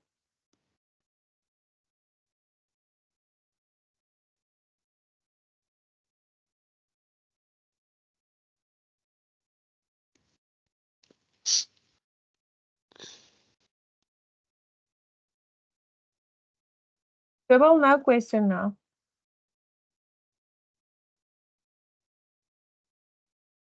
Okay, perfect. Okay, then, so it's always good to use then the smart tools. So to make sure that we are, when we are developing our things, that they are specific. So there mustn't be an and in. We want to do one thing at a time. We must be able to measure them. They must be something that we can achieve using literature. They must be relevant and they must be time bound, right? To this thing. Now the time here, you will determine it when now I'm going to show you quickly how to use the Scopus to show you this time bound part. Okay. All right, then let's so then that's the first part of this assignment. Then the next part is then how do we search for this? So I want you guys to then go to a journal called the Management Review Quarterly. Ooh, that's something quarterly. Okay. With the name there, we are going to just go. It's going to open everything today. Okay.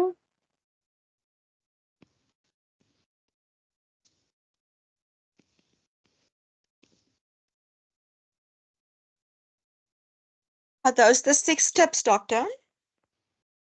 Hmm? The management review quarterly, the 6 tips they're giving us for the literature review. Yeah, They've got how to, there's a, in the management, they ought, or there's a something how to review it. No, it's to show you how to write the methodology.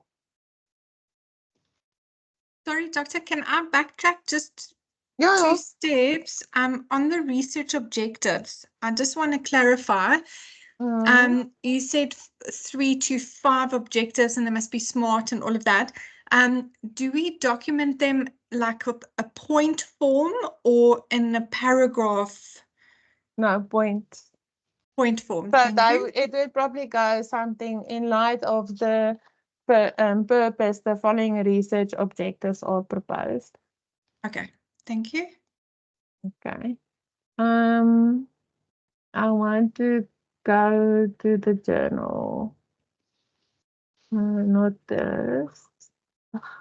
They've changed this by e-publication finder. Sorry.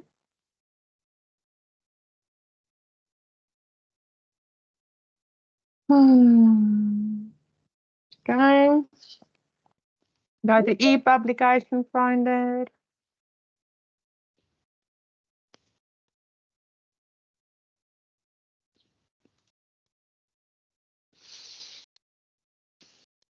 Okay, you can then choose any of these. Doctor, just another question, sorry. On the research objectives you mentioned now, it's in bullet form or point form. Yeah. So there's no expansion needed of that, any kind of explanation, clarification. So I'm expecting for that to literally just be like a 10th of a page, basically. Yeah. Yeah, Yeah, okay. just yeah. Okay. Kom toch. Okay. We're waiting it for it to log in. In the meantime, let's just go to the journal.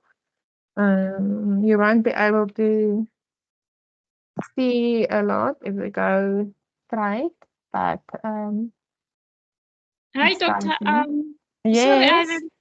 I have just one question. Mm. To beg a little bit. In terms of keywords, do you just list them or you need to explain them as well?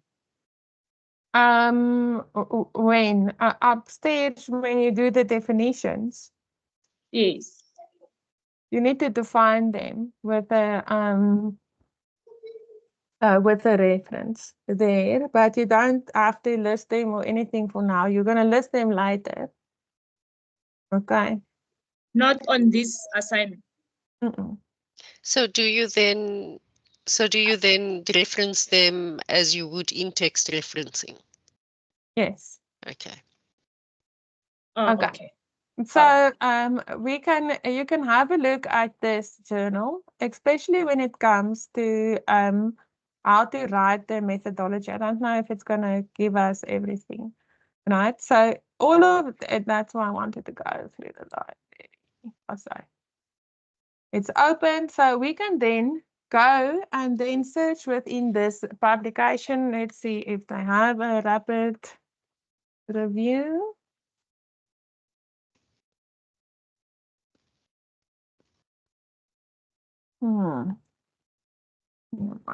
Okay. So I just want to ask to then open this. So it will show you the abstract. Kom toch. Dankie. Check for full text. Let's get it for you. So, weet jy.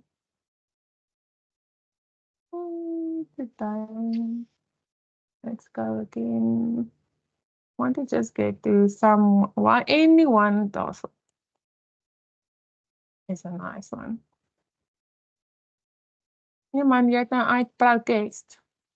Baie dan van this. Management review quarterly.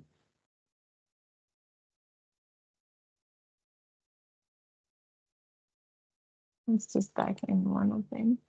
So all of these articles in this thing has been written using systematic literature reviews. So we want to go to the full text. Why is it not going to the full text today? It's always the thing with live. Let's go back here and use a different one. I don't want progress. Let's go to Springer link.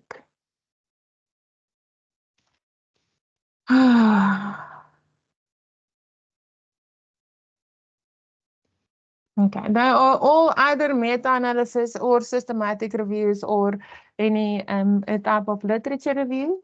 But I want you to go then to look at the research methodology, and specifically for this assignment.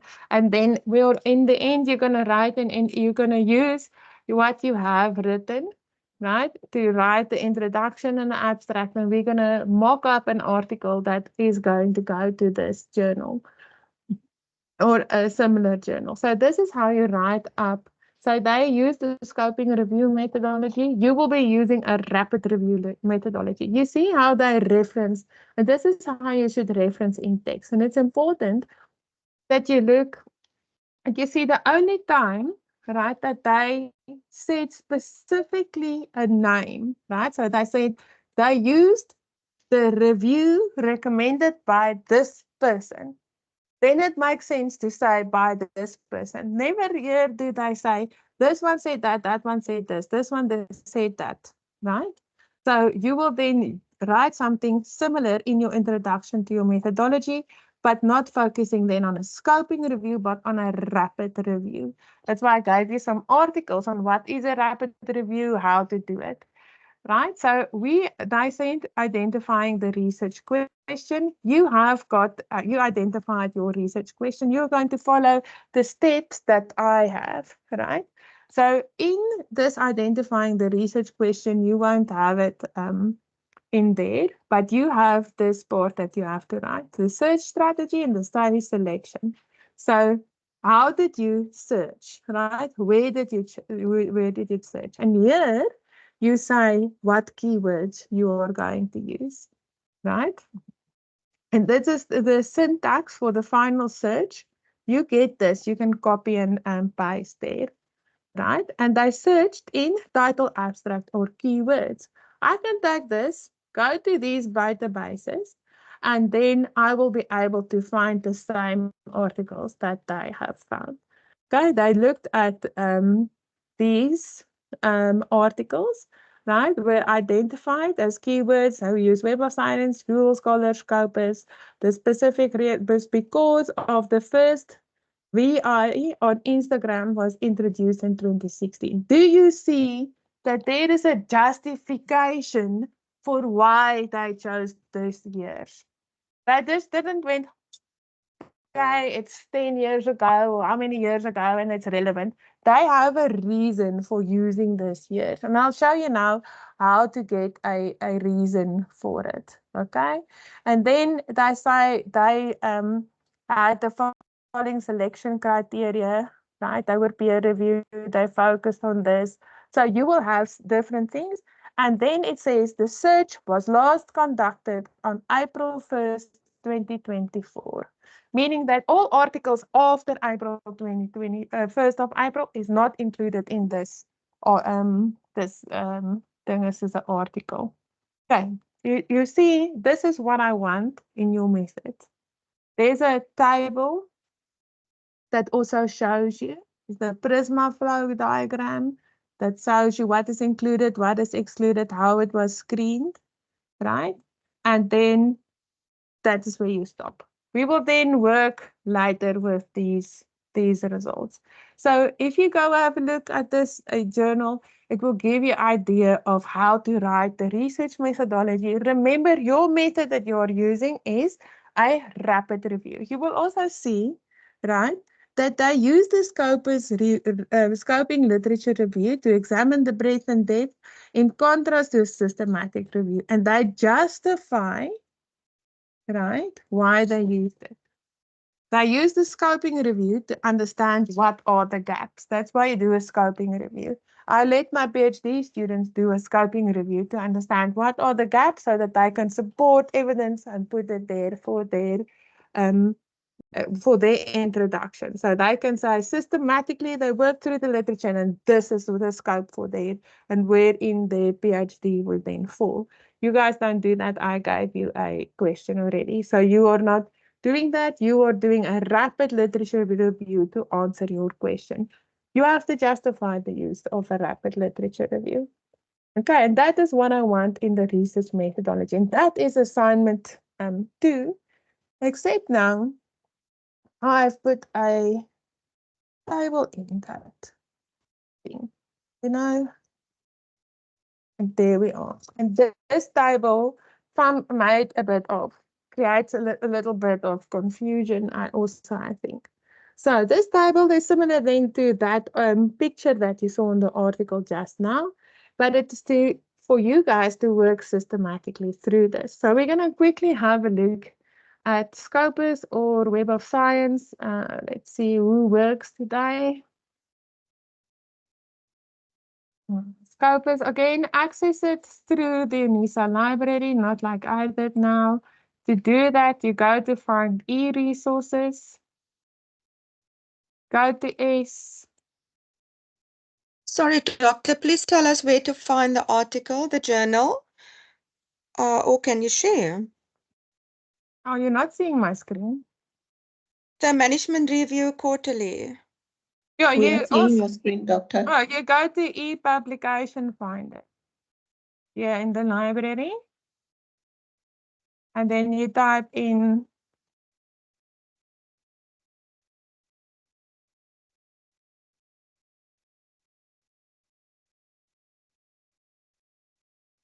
management review quarterly search. I avoid ProQuest because it opens all different things and then you just click on Springer and then you have the journal.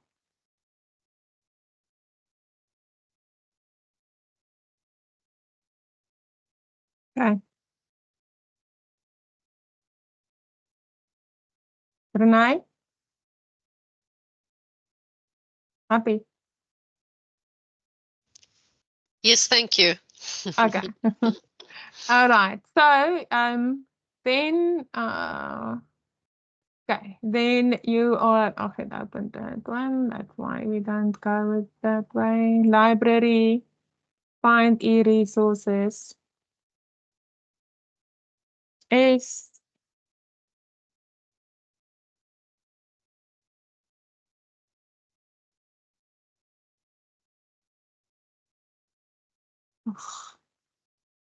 Copy.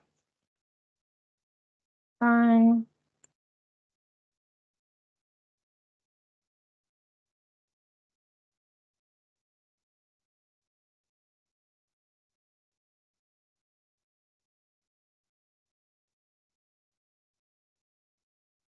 Let's see, each one opens quicker today.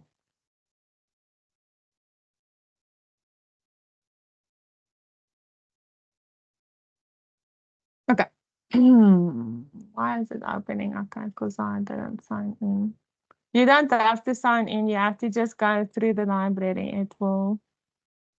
I don't know why it's doing this today, but give it some time.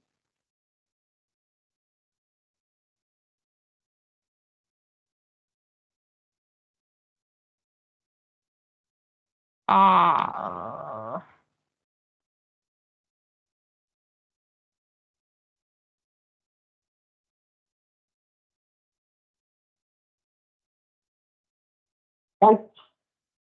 Hello, I'm just okay. So here we've got Web of Science happening. Okay, I'm going to just use any topic to just show you how it happens. So we're going to use micro enterprises. Okay, so you can either put micro enterprises in your aanhalingstekens no, that word really in the what do you call these things? Inverted commas, quotations. Quotation marks, right? Or you can put an and in. Okay, so we're gonna start, and this is what you put in your table. That is here. I want to kind of see if I can put the two next to each other. There we go. Yeah. And let's take this one. Yeah, close that. And it's important because this is what you have to report on.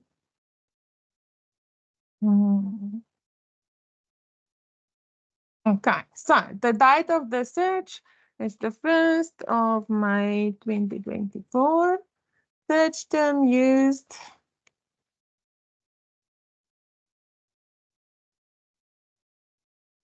Micro enterprises. Okay, now we go. Research.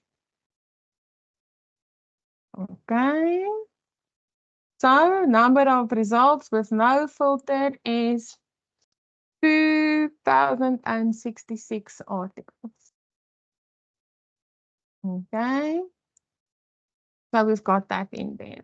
Okay. Now, if you want to, if you haven't started reading for anything else on your thing, on your articles or your problem around this, you can go here to highly cited articles, right? Highly cited articles are articles that have a lot of people that are referencing them. So those are a good one to use to go find your problem. Okay. So we've got 2000 articles. We can't do that. So we're gonna or hits. We're gonna then filter to article. So we're gonna say filter based on the inclusion and criteria articles only. Right? Refine. So now we have the number of results is 1132. It is wearing warm clothes. Amber, I'm hearing you. Sorry. No worries. Okay, then we are going to go. So we only have articles. Then we're going to have the research areas. So we're going to only include business and economics.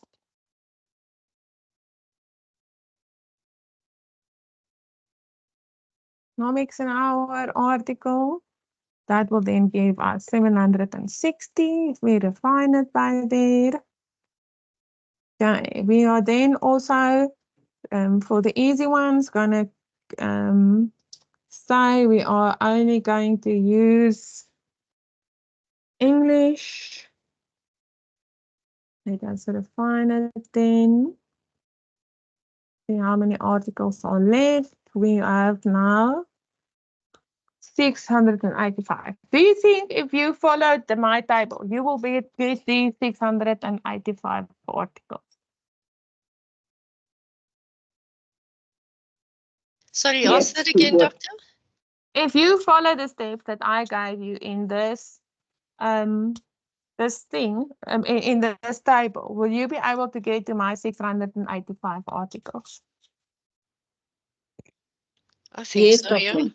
Yes, so my method or my table makes my data trustworthy and reliable and replicable. And all research you have to be able to replicate, otherwise it's not trustworthy. Okay, so you see why this table is there. Okay, anybody can get to it. I'll get to questions now. Okay, now I'm gonna just go away from Word for a little bit.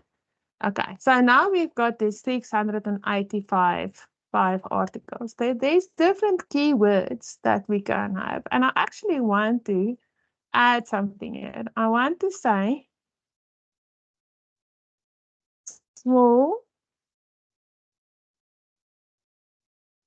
business, right? I want to exclude that. I did just see. How do I do that?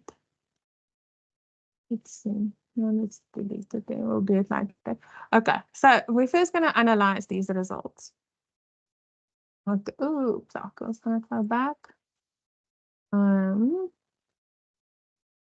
Let's just add them all, analyze results. Okay. So we saw that 685 is in business and economics. And then, so if we only include, that's fine.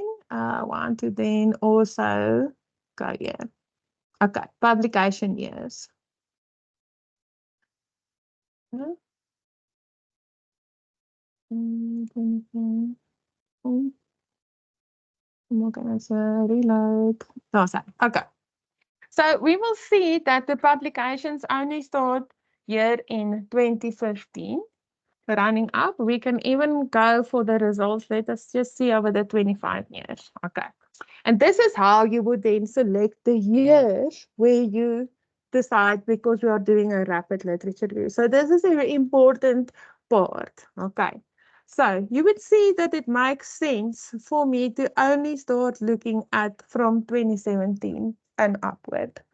Because if I look and I say, okay, I'm going to include from 2017. I said 6 plus 6 is 12, plus 9 is 21, plus 9 is 30. It's 42, 65,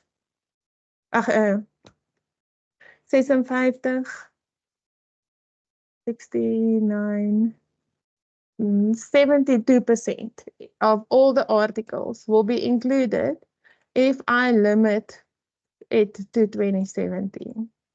So I can say now I'm only going to include articles from 2017 because the trend in publication increased, or the number of articles increased tremendously in 2017, and it will still include more than 70% of all articles if I do that. And that is a justification for how you choose the year, right? There can be different things that you use, but this is a good way for a rapid literature review, a statistical way to see, okay, I'm going to include these articles. And then you can refine your results by these as well. Ach, toch. Okay. And if we did that, it gives me 501 articles. Okay. Questions. Let's see. People. Boy Tumelo. Thanks, Doctor. So does this mean this search we're doing it together? Mm-hmm. So yes, do this together as a team, because that table you have to then populate as a team. Okay, thanks. Don't do this one by one. You will waste your time. Okay. Zandile?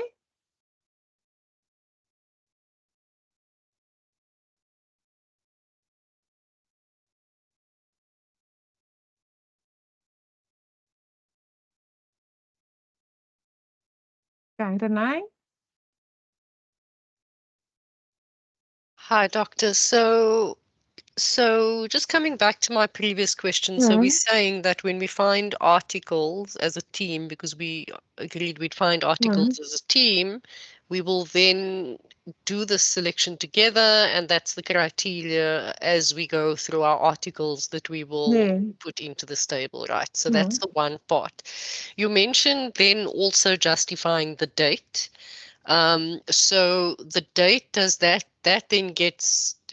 get justified in paragraph form, or where do you actually justify it on the table? When we looked at that article, they said they justified their date. You saying that they only included the R3 is year. I've had it in here. What did I say? In the methodology, they say they only used from 2016 because of this reason. Okay, so that would be for your entire search. It's not per Yes. article. Okay, so that's for your entire search. Then also, in terms of kind of the Does guidance that we've gotten for this particular assignment, mm, we were told or guided to use articles that are not older than 5 years old. So what if we go into an article and it's really a great article and it speaks to everything that we want, and it's from no, that I'm 19 no. wherever. Okay, so for the as first assignment, this not this part. This part Okay. is different. This Okay. part, I just told you to use articles from 2017. Okay. 2017, 2018, 2019, 2020. 1, 2, 3, 4. It's So 8 that's years. 8 years old, yeah. So that I never told you not to use articles older than. I told you go look at the stats and then decide. Okay. For Okay. writing your problem and justifying your problem, yes, because what happened 8 years ago is even before COVID, right? So there's a lot of changes that are happening. So for the justification, keep to that. But from here on, this is a scientific method of doing things. There's no 5 years, there's no nothing of this. You look at the data and what does the data tell you? Okay, now I'm confused. Sorry. So are you then saying that this is future state research criteria in terms of going forward for this year? Yes, I so think this please is just yes. please just summarize, Doctor, for all of us. Just what you said. Okay. You are going this what we are busy with at the moment, what I'm showing you on the screen, right? Is part of the rapid literature review process, right? To this to 501 articles are still too many, but you cannot add from Google Scholar to this. You cannot add from anywhere anything to this 501 articles. These are the articles this is your data, right? Your population is all the articles that is in Web of Science. We are now sampling. And we're doing it in a systematic way that we can then copy it. This has got nothing to do with anything that anybody else is teaching you. This is to do with the rapid literature review. It's about the methodology that we are using. It's so that if I go and source data to understand answer my question, I get the same thing, right? You are doing the research in this table. Everything else that everybody's been telling you on use 5, use Google Scholar, use AI, you can use that to write section 1 of your paper. Right? 5 years old, all that is point 1, is this part.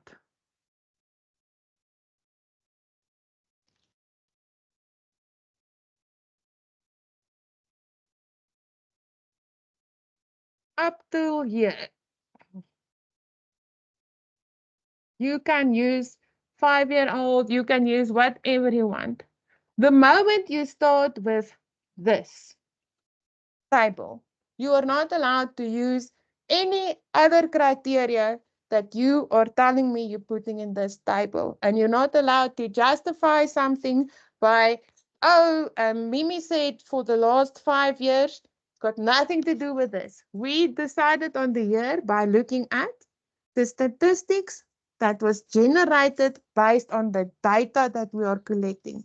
You are in this table collecting your data by systematically working through the databases. Okay, so everything up to here, you can not have things older than 5 years. You use any sources that you want. The moment that you hit 2.5, all of that is out, over, class, finish, gone, hamba, whatever you want to use, right? You are going to just use what you get in these databases together as a team on that date, and you're going to work it through systematically, add it in there so that you get to the number of articles that you are going to pull through for the remainder of this thing. And then you will never ever use any of these articles that you have here to write anything except the conclusion. Okay, that makes sense then. So in other words, the articles that we're using for question 1 is actually not connected to this table at all. That's why I was asking earlier, do you do it concurrently? So this table is actually something completely separate, setting your research stage for the rest of the year. Okay, understood from my side. Thank you. Okay.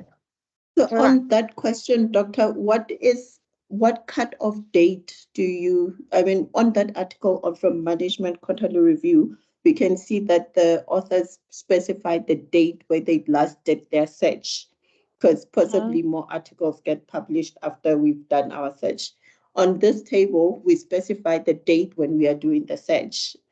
Do we need to, what cut-off date can we go So with you to say will this use the cutoff date for the final assignment regarding this one. You will just see if there's something added the whole time until you write submit. So the date that you submit, your final assignment will be your cutoff date.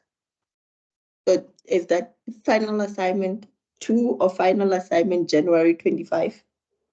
No, it is somewhere in August. January 25, you're making a video selling me a business idea.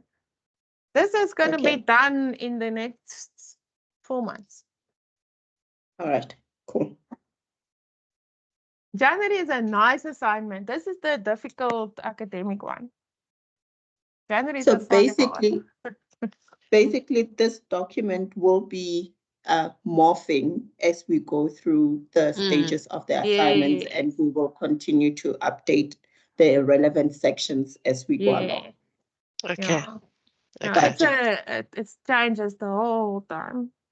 We're going to add stuff to it. We're going to take stuff away. We're going to put it in differently. And then, ta-da, you're going to have an article in the end.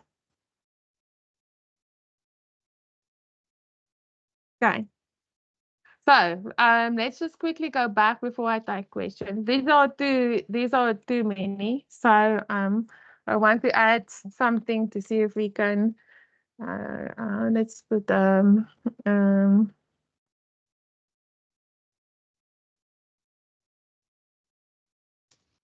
add collaboration should include.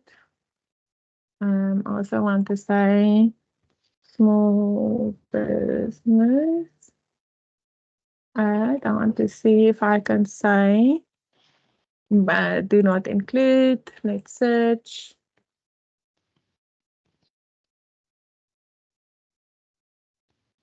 Is it moving somewhere? Come.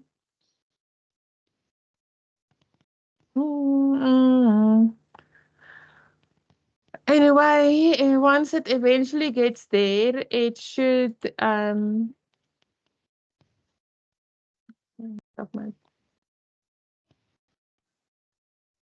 Doctor, you can ask you so was long. yeah, thank you. So my question is from our group, because we have since defined the keywords and search terms that we would like to use. When you did the example, you used one term and you started completing the table, outlining what were your outcomes and results without the filters, and to progress with the filters, you included the results as well. Now, we currently have 10 terms that we are aiming to utilize. Is the requirement that we should use all 10 terms and obviously have multiple tables? Or should we rather use those terms as filters actually to refine our search? For example, if we were to start with crisis response as the first term, can we thereafter then use Africa to bring in an African context as the next filter? Do you think that would be a wise approach? Yeah. Make it more systematic, because the more filters you add, the less you get. I want to actually show you what happens. And this is why we're using Sabinet as well. If I add Africa, right? and I search. Nee, okay. Kom het nou? So must include Africa. Search.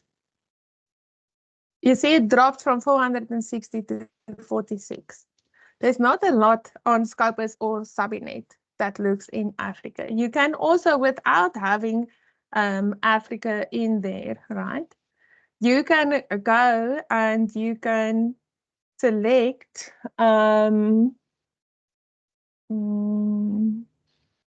countries and regions. And you can say South Africa, you can look at all of them and select all the African countries.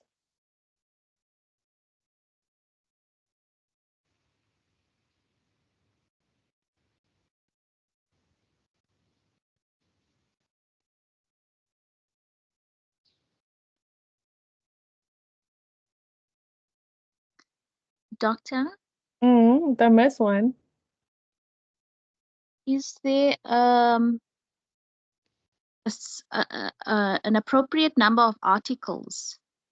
So I want to show. So in the okay, so you can see you can filter Africa in that way as well. So when you start your next part, I want you to have not less than 120 articles to work on.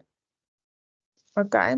I'm going to, I need to do this quickly. I've got a appointment with Georgia Tech. So With 120 being our lower limit, do we have an yes. upper limit? No. Well, 500. Okay, so for the next assignment, okay, so I say we've got our 47 results. We've decided these are the ones that we want to use. We are going to export them here, and then we're going to export them. You can then use RIS here to export them. If you want to use RefWorks or Mendeley, you are welcome to. I don't like it that much, but you can export it using anything. You say all the records. You also, if you export, you want to include the abstract, right? Always export them. And we can now know that you've done that and you saved this document. Then for the next assignment, you're going to use then this covenants. You're going to sign up for a free trial. We'll have a whole discussion about that. And you will import those abstracts in here. I want to just show you. Okay. If we then pull in something, there's 449 articles. This document is limited. You will then start to screen.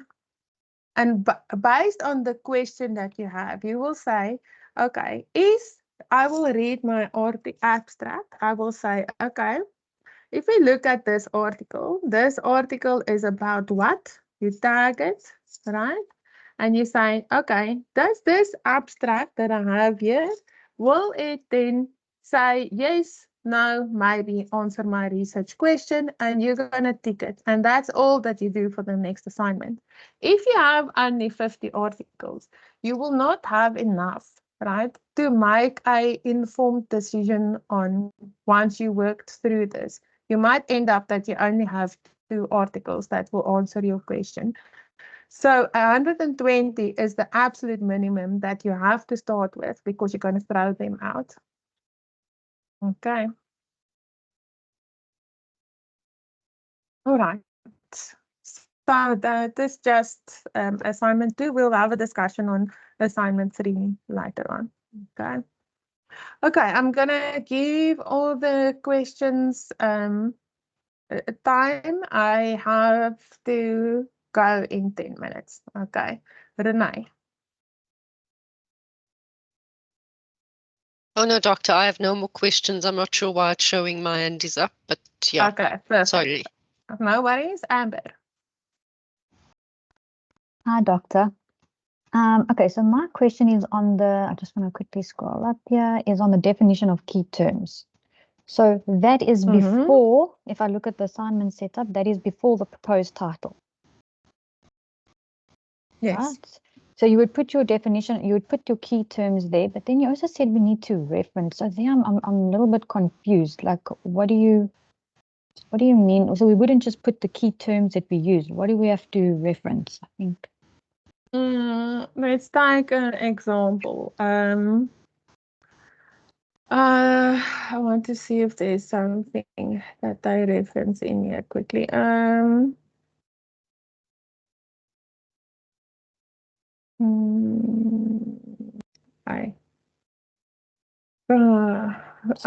where did we use that one?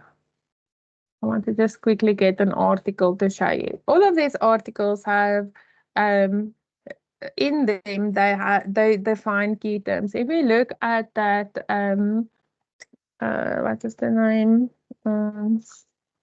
Doctor, we can't see your screen if you are sharing something. Okay, wait, I'll share. If we look at a consensus, right, and we say what is you know what, which is the nicest one? Micro enterprises. So micro enterprises is a size of a small business, right? And they are defined by the Small Business Act.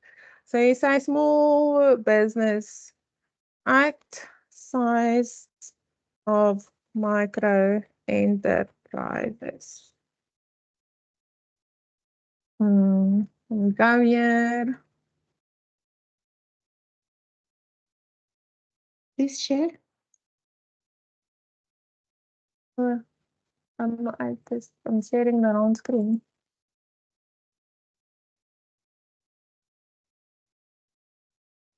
Okay, you get this act. Where did it go? And in here, it has got a say, for example, in this act, I say agency means small development agency. So you can reference the act. But we are looking for enterprise. So here's the definition of a small business, right? There's the definition. You can reference, you say small business or small enterprise means any entity whether or not incorporated or registered under law. You can then take this, copy and paste it in because it's a definition. Reference the Small Business Act of 2024 on page 4 of 2004. And that is how you then say this is what trust means this or whatever. Should we not paraphrase? You can paraphrase or you can include for that part, you can include them in those things with the page number. Remember, if you use the inverted commas, you have to have the page number of whatever where you found it. But do you mean you can either paraphrase or you can sorry, but is it bulleted though? Yes. Oh, the terms are bulleted. Okay, thank you. So it's a bulleted list or a table that you say a small business, this is what we use, this is the definition that is being used. If you use the definition straight up of somebody, one specific person, like in this case, because it's a thing is a law, right? Use it as is, the words, and copy and paste and reference the law with the page number on which you find it. If it's something more like strategy and you can paraphrase different people's views, you can have more than one reference there. It's better. Okay. Okay. But when it comes to a law that we are doing copy and paste, yeah. Okay. And then Not just with all the bold though. Of course. Okay, no, perfect. Thank you. And then just my last question with the problem statement. Do you have an expectation of how many references we should use? So let's say we only take 2 articles, would that be fine? Or do you have an expectation that in our problem statement, we should be using at least 5 references or? you can use one reference if you want to, as long as it is justified. You know, if it's something that you find that there's a lot of citations and things, and that it's a big problem that is it's been done, you can even have one. Don't have an expectation, but don't over rely on sources. So don't. It's better to have more than one person say something is a problem than having one person. Got you. Thank you. So I've got no golden number, unfortunately.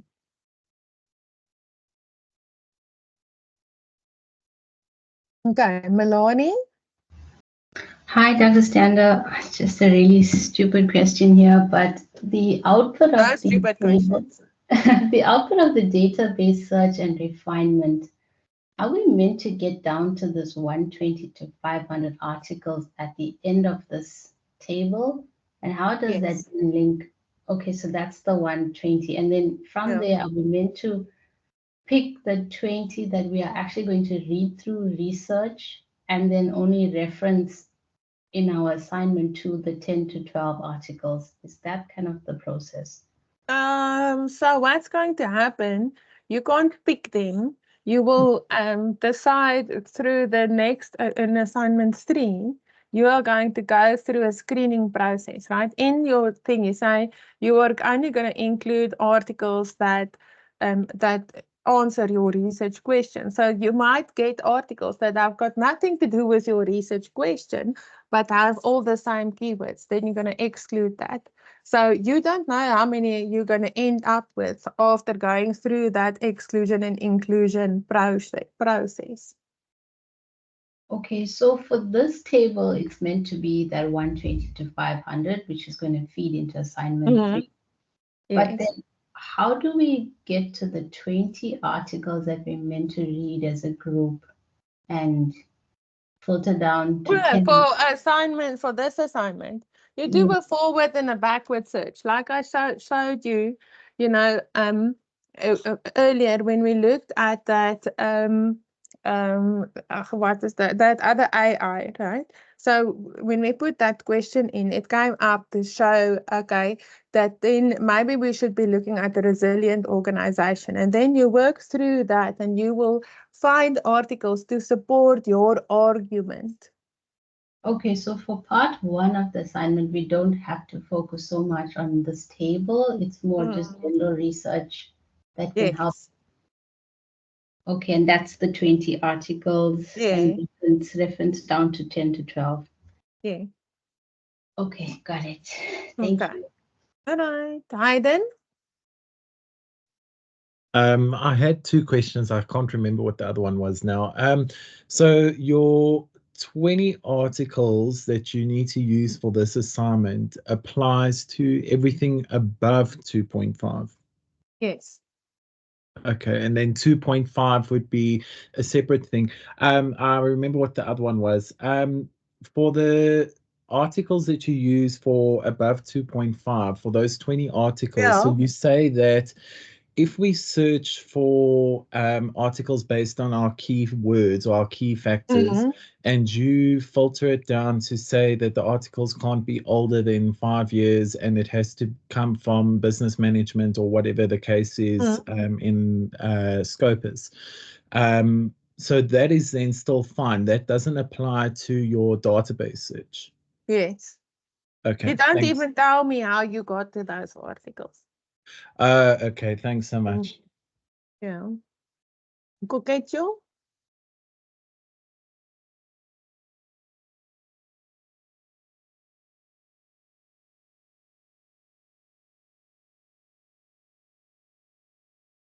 Coquecho? Okay, I'm going to give over to Boitumelo first. Okay, thanks, Dr. Stander.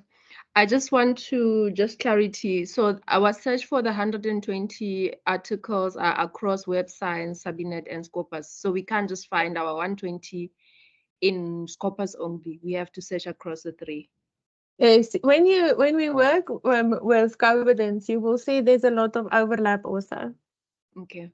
So what's going to happen is you're going to find that especially when you use Scopus and Sabinet, there's about a 98% overlap.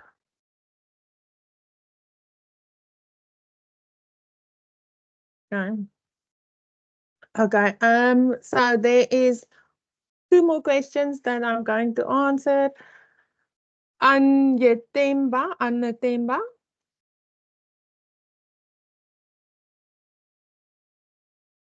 Hello, Dr. Stender. So what I want to ask is that, so when we are submitting the assignment, it must come with the table, but it's not really important for assignment 1. Well, the table gets marked for assignment 1, right? And I'm going to ask markers to do random checks, right? So, and see if those numbers came out, if they get to the same thing. But it doesn't have a bearing on the content of assignment 1. If Scopus gives you problems, we use Web of Science. Dr. Stander, assignment 2, you mean, not assignment 1? Yeah, sorry, man. Assignment 2. This one that we are busy with. Assignment 1 is done now. Yes. Okay, all right. Let us see then the last question for today would then be Jeffrey.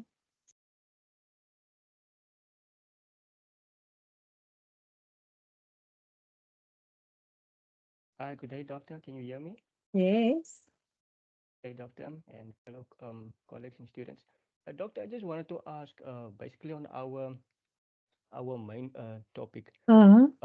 It seems it doesn't have the abstract introduction or any keywords. Do you think it's gonna influence our research process basically on the rapid review?